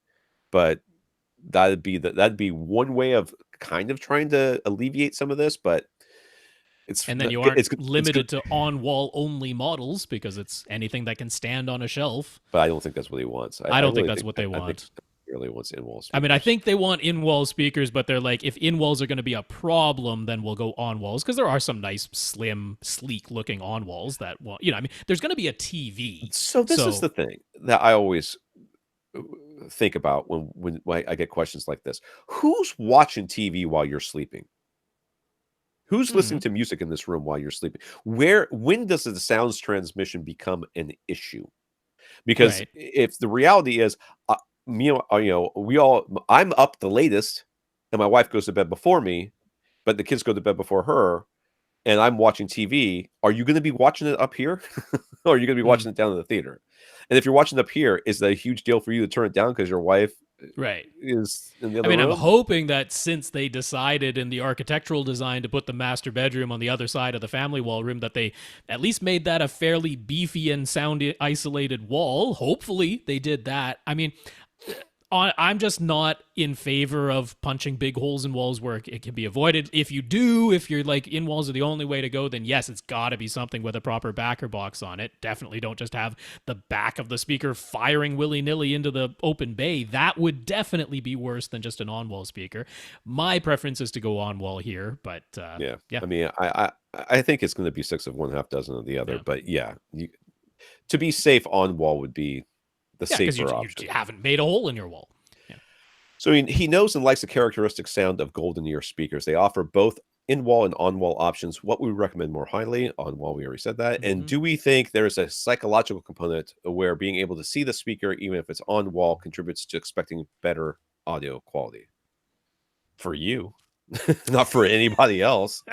We were literally okay. So I finally got to bring up my wife. So this weekend, we kids went to bed and we were sitting here. My wife walked out of the room, and I was flipping around Hulu waiting for her to come back, and I saw A Quiet Place is streaming on Hulu right now. So I turned it on, and then she sat down. And I didn't tell her what it was, and she started watching it, and she got invested in it, and the kid gets.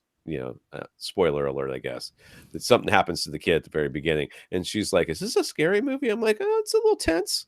So we watched a little bit more of it, and then it got a little tense. And then she said, okay, let's watch this later. I want to see the rest of it, but not right now. It was late on a Saturday. Let's watch Saturday Night Live or something. I'm like, okay. So I kind of low-key got her interested in the movie. She doesn't like horror movies. Low-key interested in the movie because of this. So we're watching this movie, and about halfway, so we watch it from the very beginning. I have it on Blu-ray, so we watch it on Blu-ray. It has Atmos. Somebody complained the other day that Atmos is only on Ultra HD 4K videos. That's not true. You can have it on Blu-ray as well.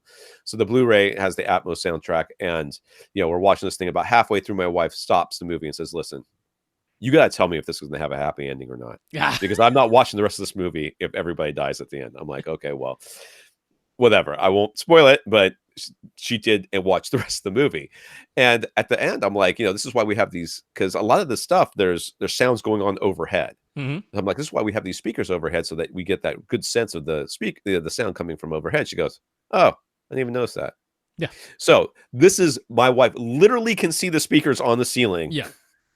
All the sound is coming from the ceiling, and she didn't notice that the sound was coming from the ceiling. So when you say, does seeing a speaker make that you think that there's better audio quality? The answer is for you, because you care and you are the only one. In fact, if I walked into your house and I saw your speakers, I would not necessarily care one way or the other, or be influenced one way or the other, unless I saw your speakers and knew their brand, expected a certain amount of quality out of them, and then saw that you had done the necessary work to make the room good. I was just in the house the other day, and they had B&W speakers set up like somebody threw them up in the air, and that wherever they landed is where they went. They're facing like odd directions.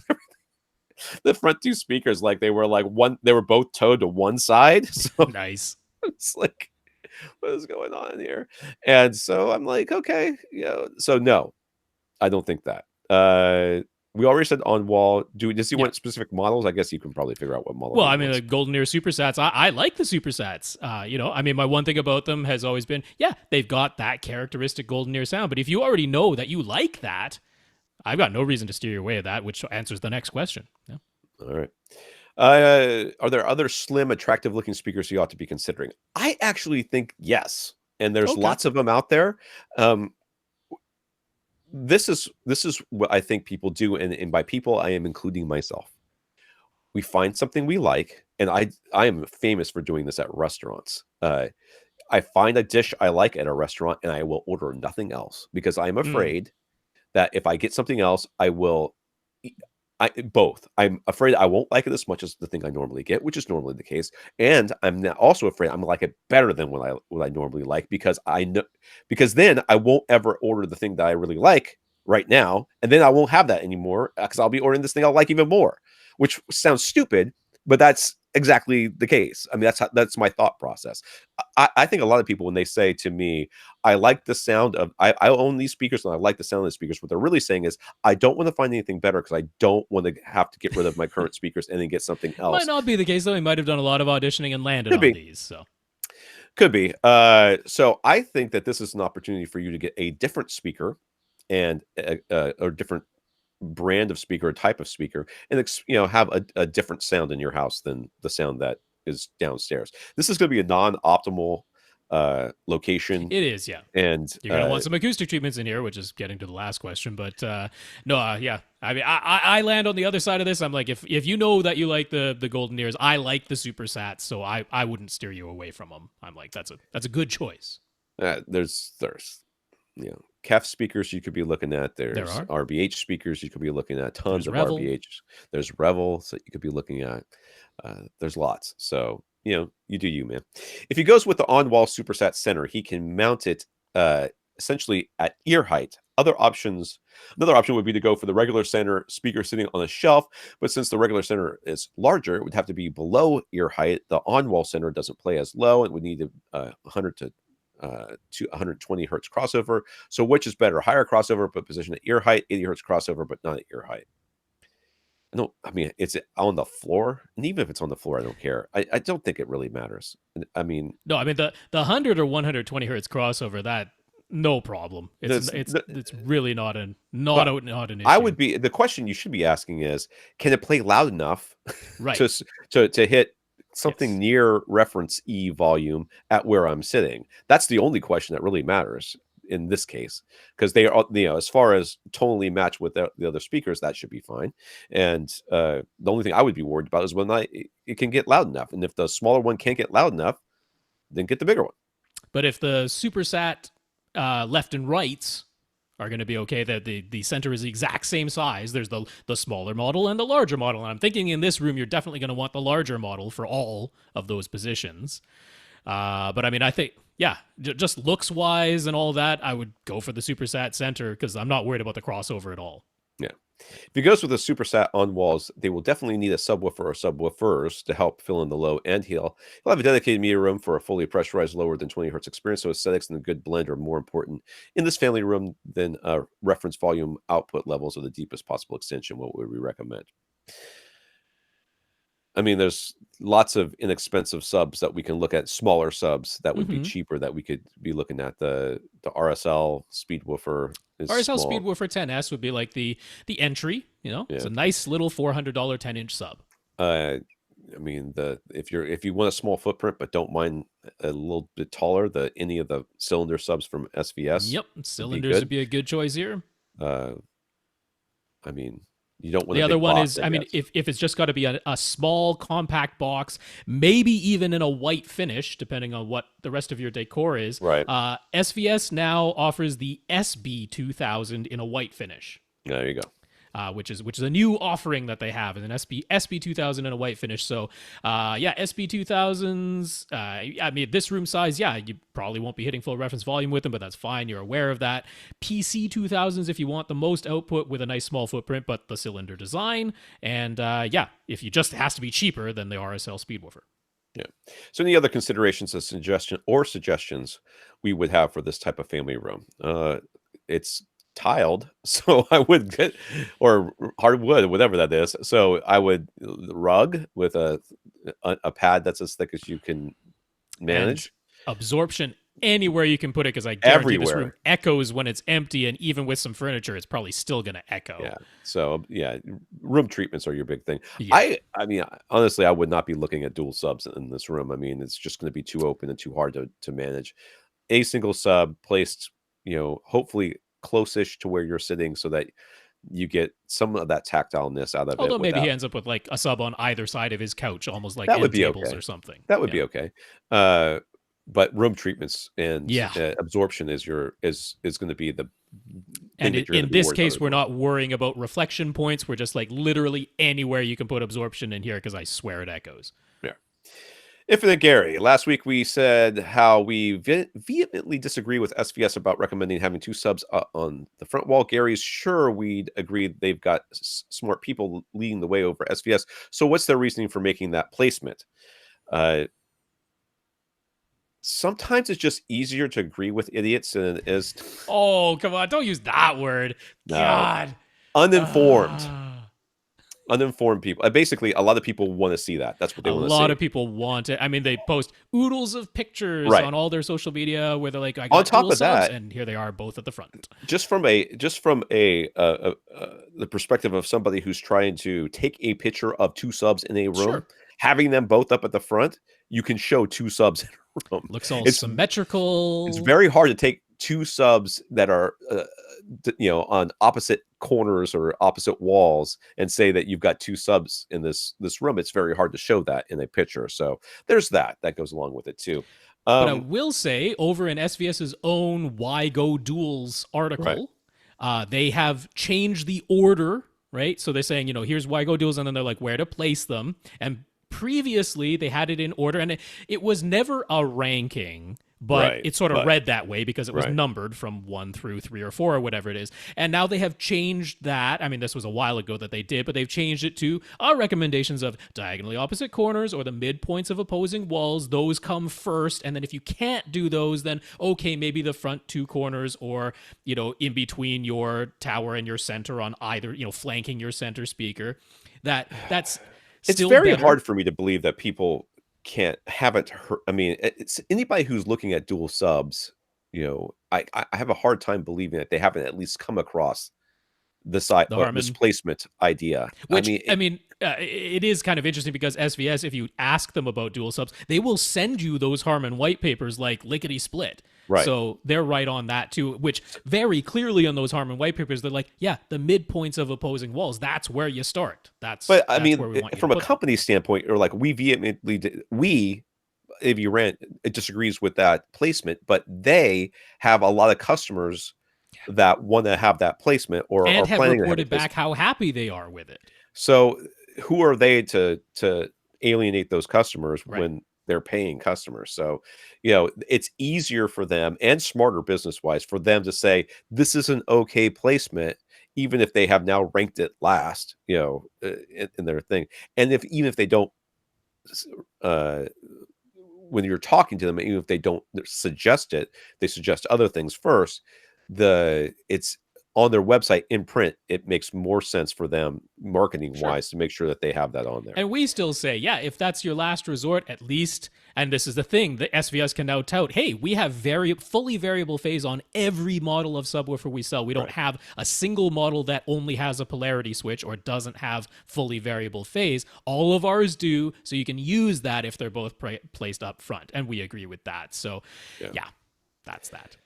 It just, it's ingrained in so many people that's where they want their subs to be. Absolutely. And occasionally on this podcast, we'll have somebody say, I have both my subs up front and it sound great. I'm like, that's good. They sound great. And I don't necessarily believe you, but I'm going to be. It can. I mean, it is theoretically possible that you got the 1 in a million room where that placement sounds good. Or you're just sitting in one seat and you never sit in any other seats where it's a roller coaster, and your seat sounds good. Just like or you're used to the roller coaster, which I think is more often the case. There's that too. So Gary asked, any thoughts on the Outlaw Audio Model 2200 or 22 whatever monoblock amplifiers? I think that no one needs a monoblock amplifier for the most part. I think they're silly, but I imagine that whoever built them for Outlaw did a very good job.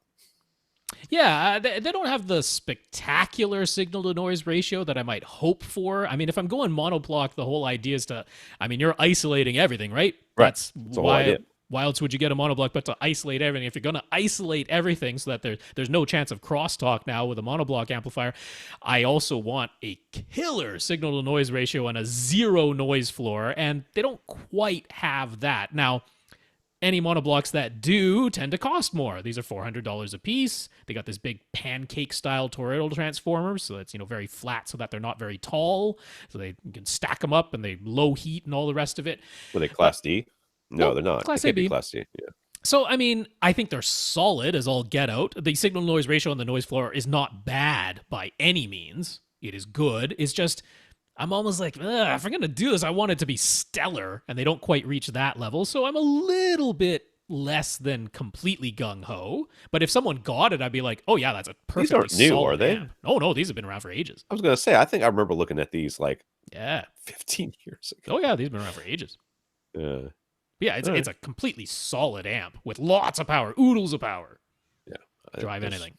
Again, there's I can see almost I just love when you see somebody who's got the big tower speakers that have 3 sets of binding posts back there, each one hooked into a monoblock amplifier, and every time they turn on their system, the lights dim in the neighborhood and everything. I'm like, all to put out 1 watt.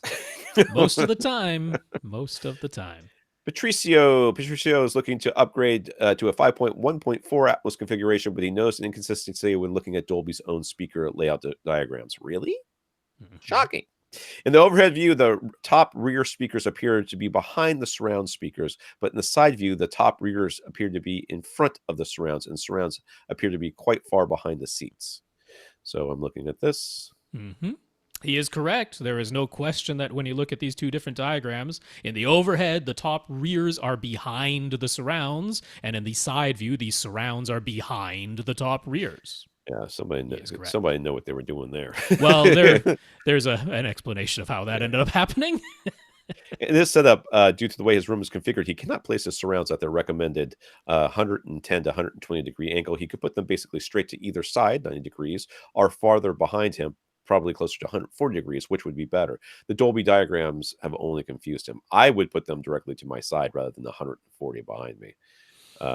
I think I would be more inclined to that than the other. I'd have to agree. Push comes to shove, that's what I would end up doing. And you are going to have top rears, apparently. So you're going to have something going on back there for sure. So you. Yeah, to why the diagrams look like this, if you pop over and look at the 7.1.4 diagram, that's the surround back speaker. You'll notice that the side view is exactly the same, except that it's labeled as surround back instead of as side surround. Yeah. So they didn't bother updating the graphic, because what they're worried about in these images are the labels of the angles. Right. So the side view is like really only looking at the elevation angles of the overhead speakers. So they just didn't bother to reposition the graphic of the surround speaker. The surround should really be like basically right on that side corner, the back corner of that couch. Of that guy's couch, yeah. Yeah, that's where it should be. Yeah. But yeah, I mean, if you're looking at the 7.1 diagram, then now the surrounds are 90 degrees. That's where they are in a 7.1.4 setup. So yeah, push comes to shove, I'd have to move them directly to the sides as opposed to farther back and leaving that big gap between the fronts and the sides. Yeah. Tom from Prague. So Prague. Cool. Tom has 2 setups. First, his living room is open. Think of it like a backwards L shape. The vertical part of the L would be his dining room and kitchen, 15 feet wide and 33 feet long. And his living room is the bottom of the L, an additional 16 feet wide by 14 feet long. The ceiling is 10.5 feet throughout. So it's a large space, over 7,000 cubic feet of air. But in his setup, which uses a 65-inch OLED and KEF T-Series on-wall speakers, is more for casual viewing. He needs a good subwoofer. He needs good subwoofer options, and it's really important that they come in a gloss white finish. Have you heard of the SB?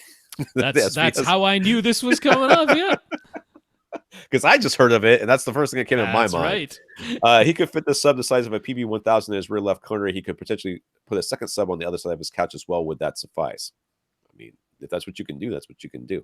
And man, these drawings are very hard to see. Yeah, there's a lot of sketching that's gone on top of this, but I'm like, you need gloss white. You know, a PB1000 can physically fit, but they're not available in a gloss white.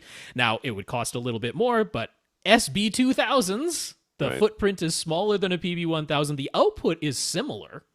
They're not really giving up any output, and now they come in a gloss white finish. So but he's over in Europe, so I imagine there's a lot more gloss white options than they have here. from Rel or somebody. Most likely. So I mean, that's your limiting factor. Your limiting factor is not so much the size or the placement, is just I want it to be gloss white. So if it were me, I would be looking at, I would literally go to or just look at websites that sell audio gear, and or go to stores and see what they sell, and just take a note of the subwoofer options, and then go to those websites and just search for gloss white and see what they have, and then make a list, because your list is not going to be long.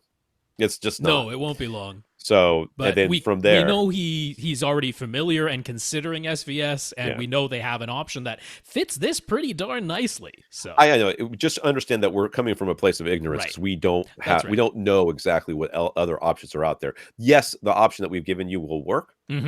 No, we don't know what else is out there, and potentially could be less expensive and work just as well in your, based on conversion rates and pricing and everything else. So it would probably be a good idea for you to do some research on your own, since it's very hard for us to do it, since Google doesn't search that very well from other countries. So in this dedicated theater, the room is 14.5 feet wide by 19 feet long, with an almost a 9-foot ceiling, but it's not completely closed off from the home gym behind his theater room. So the total air volume is around 3,500 cubic feet. He hid a lot of his acoustic treatments with a ton. He hid a lot of his acoustic treatments with a ton of absorption behind his acoustically transparent false wall up front, lots of bass trapping and absorption within his drop tile ceiling, and his cabinet doors at the back under his projector are diffusers. The right side is a bookcase, and then the rest of the walls are brick, so at least they aren't completely flat. He took our advice and went with the JVC projector and a 120-inch white screen. He's very happy with those, and he's using a Denon X4400H plus 5 monoblock, amps to power. Comes back to bite you.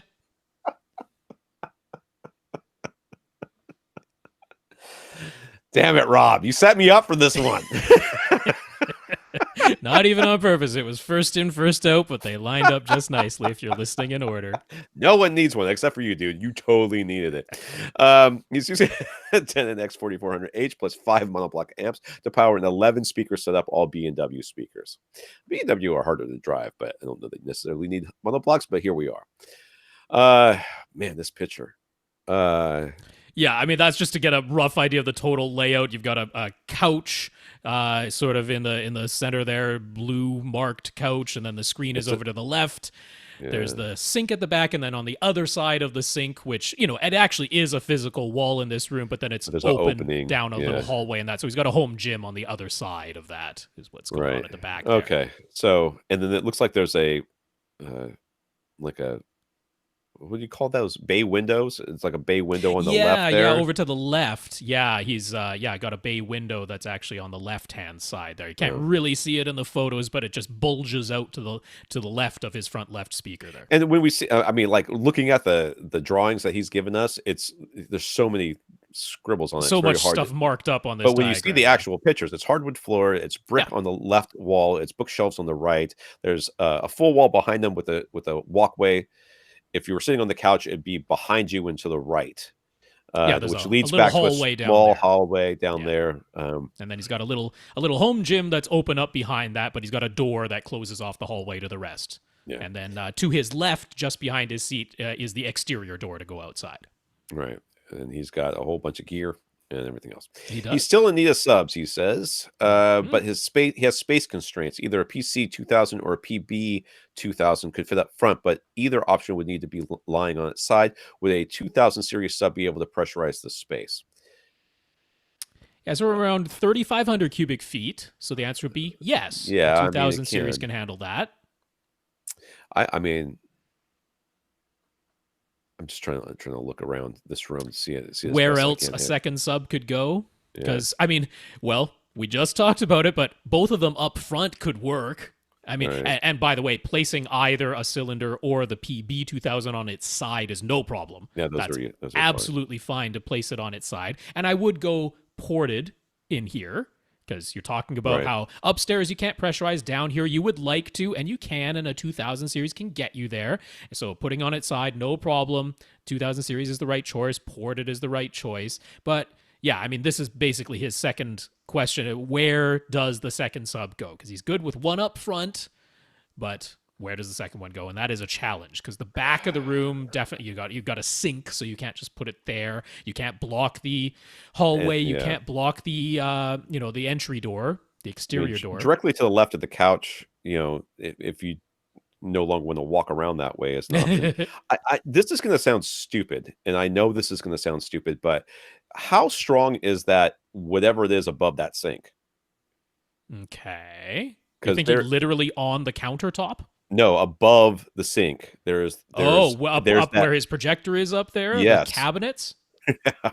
How a strong sub is up there, eh? I mean, that's literally the only place I see. I mean, you could even have a cylinder lying itself down sideways, lying across there, up there. So dumb. It's so dumb. But that is, I look at that and I'm like, that is where I think you could put it. I mean, he's got a drop tile ceiling, right? So it wouldn't actually have to sit up there. You could suspend it. Oh boy. I mean, my only thought other than that, other than you're like, hey, you could have them both up front below your screen. This is a thing that a lot of people do, and you got fully variable phase, so we can go for that. The other one, it still would be both subs toward the front of the room. It's just maybe to the left and the right, like outside of your front left and right speakers, so like a little bit closer to you than the actual front wall. But they'd both still be towards the front of the room. They wouldn't be offset the way we would like them to be. We'd like them to be offset if possible. But hey, sometimes you got to deal with reality on reality's terms, and you can't always have things perfectly across the room from each other. I mean, it looks like the front right, you could get away with putting it whatever those looks like garbage cans, silver things. I think those are his monoblocks down there. Jeez. I think those are his monoblocks hiding away underneath his shelf there. Yeah. So like just in front of the fireplace and to the outside of the front right speaker. I don't think anything fits there, dude. I hate to say it, but I don't think there much fits there.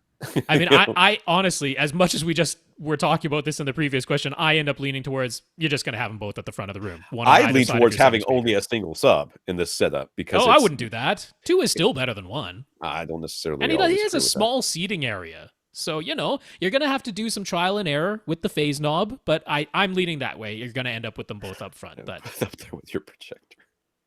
up top, up on the shelf, suspended from your ceiling. Cylinder hang down. Use chains. Make it look real good. I'm telling you, man, I come up with some stupid ideas, and that might take the case, but I like it. He'd like our advice and have a second sub at the back of the room, but he has an exterior door in the rear left corner. His sink and cabinet stick up the back wall, and the hallway opening in the rear right corner. There's just in a good place. Oh, I already said. I guess we already talked about that was the second sub stuff. So yeah, okay, we're done. Yep, that's it. Keith's basement is theater room is roughly 18 by 22 by 8. At the moment, he has it set up to be 22 feet long and 18 feet wide. His staircase is on the right, and smack dab in the middle of the room lengthwise, there's an overhead support beam running side to side, and a support column that comes down in an inconvenient location. To get around that support column, he decided to shift his whole theater setup to the left, so that's all to the left of the support column, but that means his leftmost seat is right up against the wall, as is his front left speaker. And his rightmost seat has a support column right beside it with no space to his left. He's opted to put his surround speakers behind him.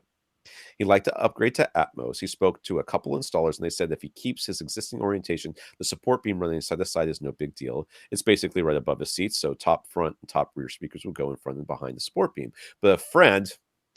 Dude, can we just stop these people from talking to friends? Well, I don't. In this case, I'm thinking this friend is right. So all right, good. I'm all right with this. But a friend suggested he rotate his setup 90 degrees so the staircase would be behind him, and the vertical support column would now be smack dab in the middle of the room, widthwise instead of lengthwise, so he could have his 2 recliners on either side of the support column, with the overhead support beam now running down the middle, front to back. If he's using his, he is using his 75-inch Vizio P-Series TV and currently sits about 10 feet away from it. So if he rotates the room, he would now be about 18 feet front to back and 22 feet wide. That should be enough for a full 7.2.4 configuration, correct? But would the overhead support beam bisecting the ceiling right in between his seats be a problem for his overhead Atmos speakers? He'd have to rewire everything, so we must make sure it would be really worth it. Just overhead right smack dab in the middle, that doesn't make any difference. No speakers go there unless you're going to do voice of God. That's for right. Oro 3D. That's the only thing. When And then top, front, top, rear was okay, Yeah. left and right having that support beam in the middle of it, it's not a big deal. You're still going to get the sense, like let's say you're in the leftmost seat, listening to the top, front, right speaker, which is on the other side of the support beam overhead from you. You're still going to get the sense that the sound is above and to your right, which is really all we need. So Right. that's still fine. I'm not worried about the Atmos at all. And I think that configuration makes a lot more sense than this because, I mean, right now you've got really compromised placement for that front left speaker, and you can't put your surrounds where they really ought to go. This room is 18 feet at the moment left to right. It'll become 18 feet front to back if you rotate everything 90 degrees. You could still sit in. Well, I mean, if he's going to be sitting smack dab in the middle of the room, though, he's going to be sitting closer to his screen than he's used to, which actually gives him a 75-inch screen, and you're 10 feet away right now. I'm like, I would like to sit a little closer than that to a 75-inch screen. You'll still have, either way, even if you are still 10 feet away from the screen, you still got 8 feet behind you, which is plenty to have surround backs behind you. You know what I would do? I would totally put like cup holders on that support beam on either side. I would totally do that. Just put a cup holder right there, a little shelf for all the remotes and stuff on either side, so you can choose either side. I mean, the money seat is the pole, but it is, yes. That's actually measurement position 1 will be a foot in front of that support column. You got to keep that in mind. But I mean, he already has his 2 recliners separated, so this is not changing what he's used to as far as where you're sitting. They're just going to be separated by the support column now instead of a little table, or you can still have a little table there. So I'm in favor of this idea of having the room being wider than it is long, but finally a friend who was right. Was it one of us? I think so. I think that makes a lot of sense. And now you can have your surround speakers actually to your sides. Yeah. So all of his speakers are Swan Diva series. I mean, do they still make those? I don't know. I think they're still sold somewhere. Yeah, I would swear I've seen Swan. So, you know who sells Swan still? I'm not even AV 123. Well, no, the other company that has changed its name a bunch of times. I'm not even going to say because if we say them out loud, then all of their weirdo fans will come here. And I call people idiots, and you call them weirdos, and I'm the bad guy. They can't leave comments anymore on YouTube, so maybe that's fine. Yeah, Chain or Chaser. I don't even know what they're called anymore. Who knows? Whoever they are, that's them. They sell Swan still. He's thinking he'd like to upgrade his front 3 and was considering Walsh 2000 front left and right with clips reference 3 center. Any thoughts? Why? I'm not sure how you arrived at that. That is a. Do you already have the clips? Is that the deal? I mean, maybe he already has the clips. I don't know. No, I wouldn't do this. I mean, if you want to get 3 clips up front, sure. Make sure you like their sound. I don't know anything about the Walsh speakers. I'm not super familiar. They look like they're one of those omnidirectional design thingies. All right, I'm clicking on it. We'll see here. I'm not super familiar with those ones, but no, I wouldn't do this mixing between the ohms and the clipshes. I'd go with 3 of one or 3 of the other if you're gonna do this. I'm not sure how these are the speakers you landed on. Maybe he wants a high output center channel, and then sure, for some reason likes these Walshes and wants those. But I mean, I'm thinking right now, if you're like, I don't super duper love the sound quality I'm hearing right now, I'm like, well, that's a lot of room acoustics and a lot of everything being slammed against the left wall right now. Yeah. That to me is like why maybe things aren't sounding as good as you would hope they would. I'm not necessarily ready to blame your speakers right now. And I think if you did the rotating of the room 90 degrees, definitely listen to your existing speakers first, because you might just discover, and you know what, get some room treatments in here too, because this looks like a room that could echo. What is the deal with this speaker? It's just I know. What is the speaker? I know, it was weird. I'm like, how did you arrive at those? Where are the drivers? Is there just one up top? They're in the sock there. You can't. They have no pictures of the actual drivers that I can find. I don't know. I'm not. Yeah, I don't know about those ohm ones. Yeah, I would rotate it. I would go through the rewiring because I'm not worried about your Atmos speaker placement. I would have a listen to your existing speakers, and I would acoustically treat this room then I would decide whether or not I wanted to buy new speakers, and then I would not buy either of the things that you suggested. New speakers. But I definitely wouldn't buy these ohm Walshes things. But I could potentially back, replacing with clipshes, because that is going to be definitely a new experience that if you like it, that could really float your boat.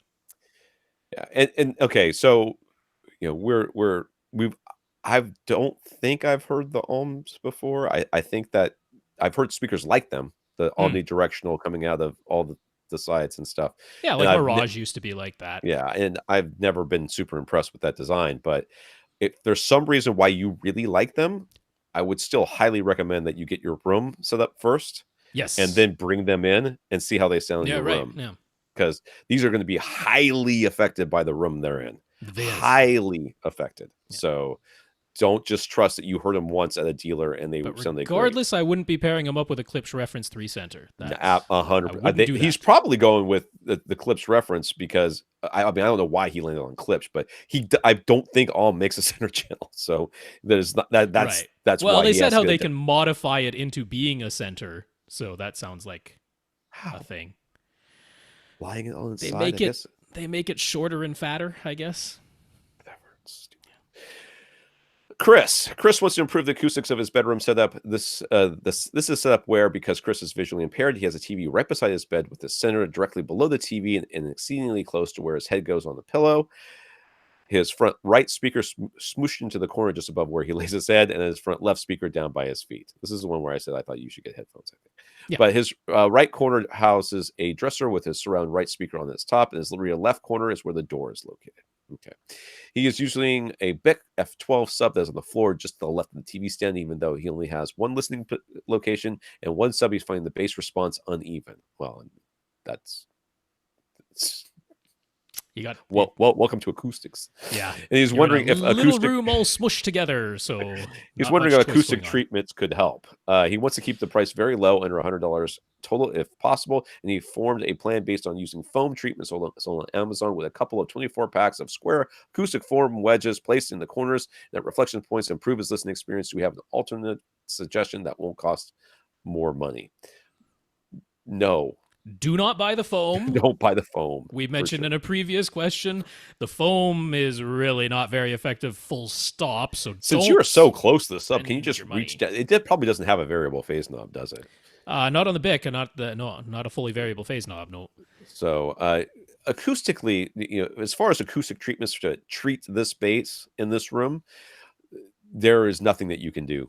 It would have to be so much and so thick that you really wouldn't have anywhere else for anything else. I mean, really, if you had one big problem area, you could theoretically buy a tuned trap that would fix that one particular thing, bad frequency. But unfortunately, without knowing what that is, it's impossible. So, and those are like sometimes over a foot thick themselves. Yeah. And where would it go? But I mean, definitely don't do the foam thing. It's not going to help what you're describing at all, and it would just be a waste of your money. So don't get the foam. Without doing nothing else, spending no money. My only suggestion that I can think of off the top of my head here is to go into your receiver settings and change the distance on your sub as you're listening to sweeps. Which is a lot of trial and error because it doesn't keep playing while you make that change. Yeah. You got to change, come back, change, come back. But I mean, without having a variable phase knob, this is how you can kind of manually adjust the phase. Yeah. This is not going to be an easy process or a quick process. The only other option is to buy something like a mini DSP. Mini DSP to do it. Spend your $100 on that instead. Yeah, that's more likely to help you than the foam. Oh yeah, but it's still. Do not expect a perfectly even. No, bass you're working with tremendous compromises here. I mean, you've done the best you can. There's nothing really here that you can change. There's nowhere else to put this thing. You're not going to have two of these big subs in this room. And even if you did, it probably still wouldn't help that much given all the placement restrictions. Yeah. But the foam is doing you nothing, so don't spend your money there. If you're going to spend the $100 anywhere, it would be on a mini DSP to hopefully allow you to better EQ and adjust the phase of this sub to give you a little bit more linear response. Alongo would like a suggestion for some $50 to $75 Bluetooth earbuds for everyday listening, but not the RBH EPSBs. He already owns those. In fact, he's owned 3 pairs of different RBH headphones. Lost one died out of warranty, and he doesn't have anything against RBH. He just like to try something different at this point. Is all. He'll be Bluetooth pairing them with his iPhone. What do we recommend? I mean, the only two headphones I ever recommend when it comes to Bluetooth is RBH and Shure. So Yep. that I can think of off the top of my head. So Shure has an option. They've got their SE112s. Now, I like the 215s that much more, but they're well over this price point for the wireless Bluetooth version. So the SE112s are like, well, on Amazon, I think they're about 70 or 80 bucks. So they're right in this ballpark for those ones.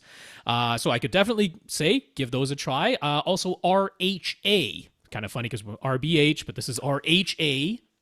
Right. RHA, I have listened to a lot of their headphones, and as far as frequency response and stuff like that, they can be a little all over the place. They can, yeah. From model to model, it's not always consistent with them. They do tend to be bass heavy, ish, which a lot of people like, which is fine.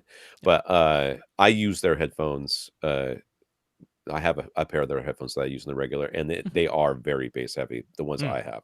But they're decent headphones, so I would have no problem with that. Just know what you're getting yourself into. Sure, yeah. I'm just saying, if I would have pointed you to RBH, but he's already given those a try. He just wants to try something new. I'm like, well, RHA fits the bill and would be something new for you to try. So the ones in this price range would be, I'm trying to look it up here.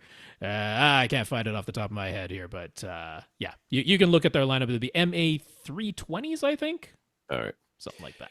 Let's do one more in the 2 minutes we have left here. Ian would like to use a 160-inch projection screen. He knows we like the performance of the JVC X790 for around $4,000, but can it handle a screen that large?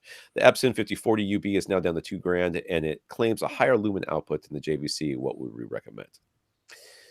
I don't know. So if you want to be like really technical, then like technically the JVC could illuminate a 160-inch screen for SDR. Forget HDR, that's out the window. But for SDR it could, but you'd be in the high lamp mode to do it. And it's I mean, I'm not gung-ho about that. Now, the 5040 UB, okay, that's going all the way down to half the price. It does have the light output because actually, if you go into its bright cinema mode, which, okay, you're not getting the widest color anymore, but in its bright cinema mode, it can legitimately put out about 2,400 lumens, like calibrated, accurate color. That would be in the high lamp mode. If you bring it down to its low lamp mode, it's about as bright as the JVC in its high lamp mode. Yeah, so the Epson definitely does have color accurate extra lumens to illuminate the screen, and I would lean that way. But I would say, what if we landed right in the middle price point wise? And you know what just dropped in price from $3,000 MSRP? The 5050 UB that just came out. It's $2,800 now. How quick was that? It hasn't reached the $2,700 that I predicted, but it's also been, what, a week? So give it time, Rob. Give it time. $2,800 can get you the 5050 UB right now. Now, annoyingly, it still doesn't automatically go into HDR mode when you play HDR. You have to manually put it into stupid HDR picture mode. I have no idea how Sony and Epson are screwing this type of stuff up with the auto detection, but surely they can firmware fix this stuff. You would think.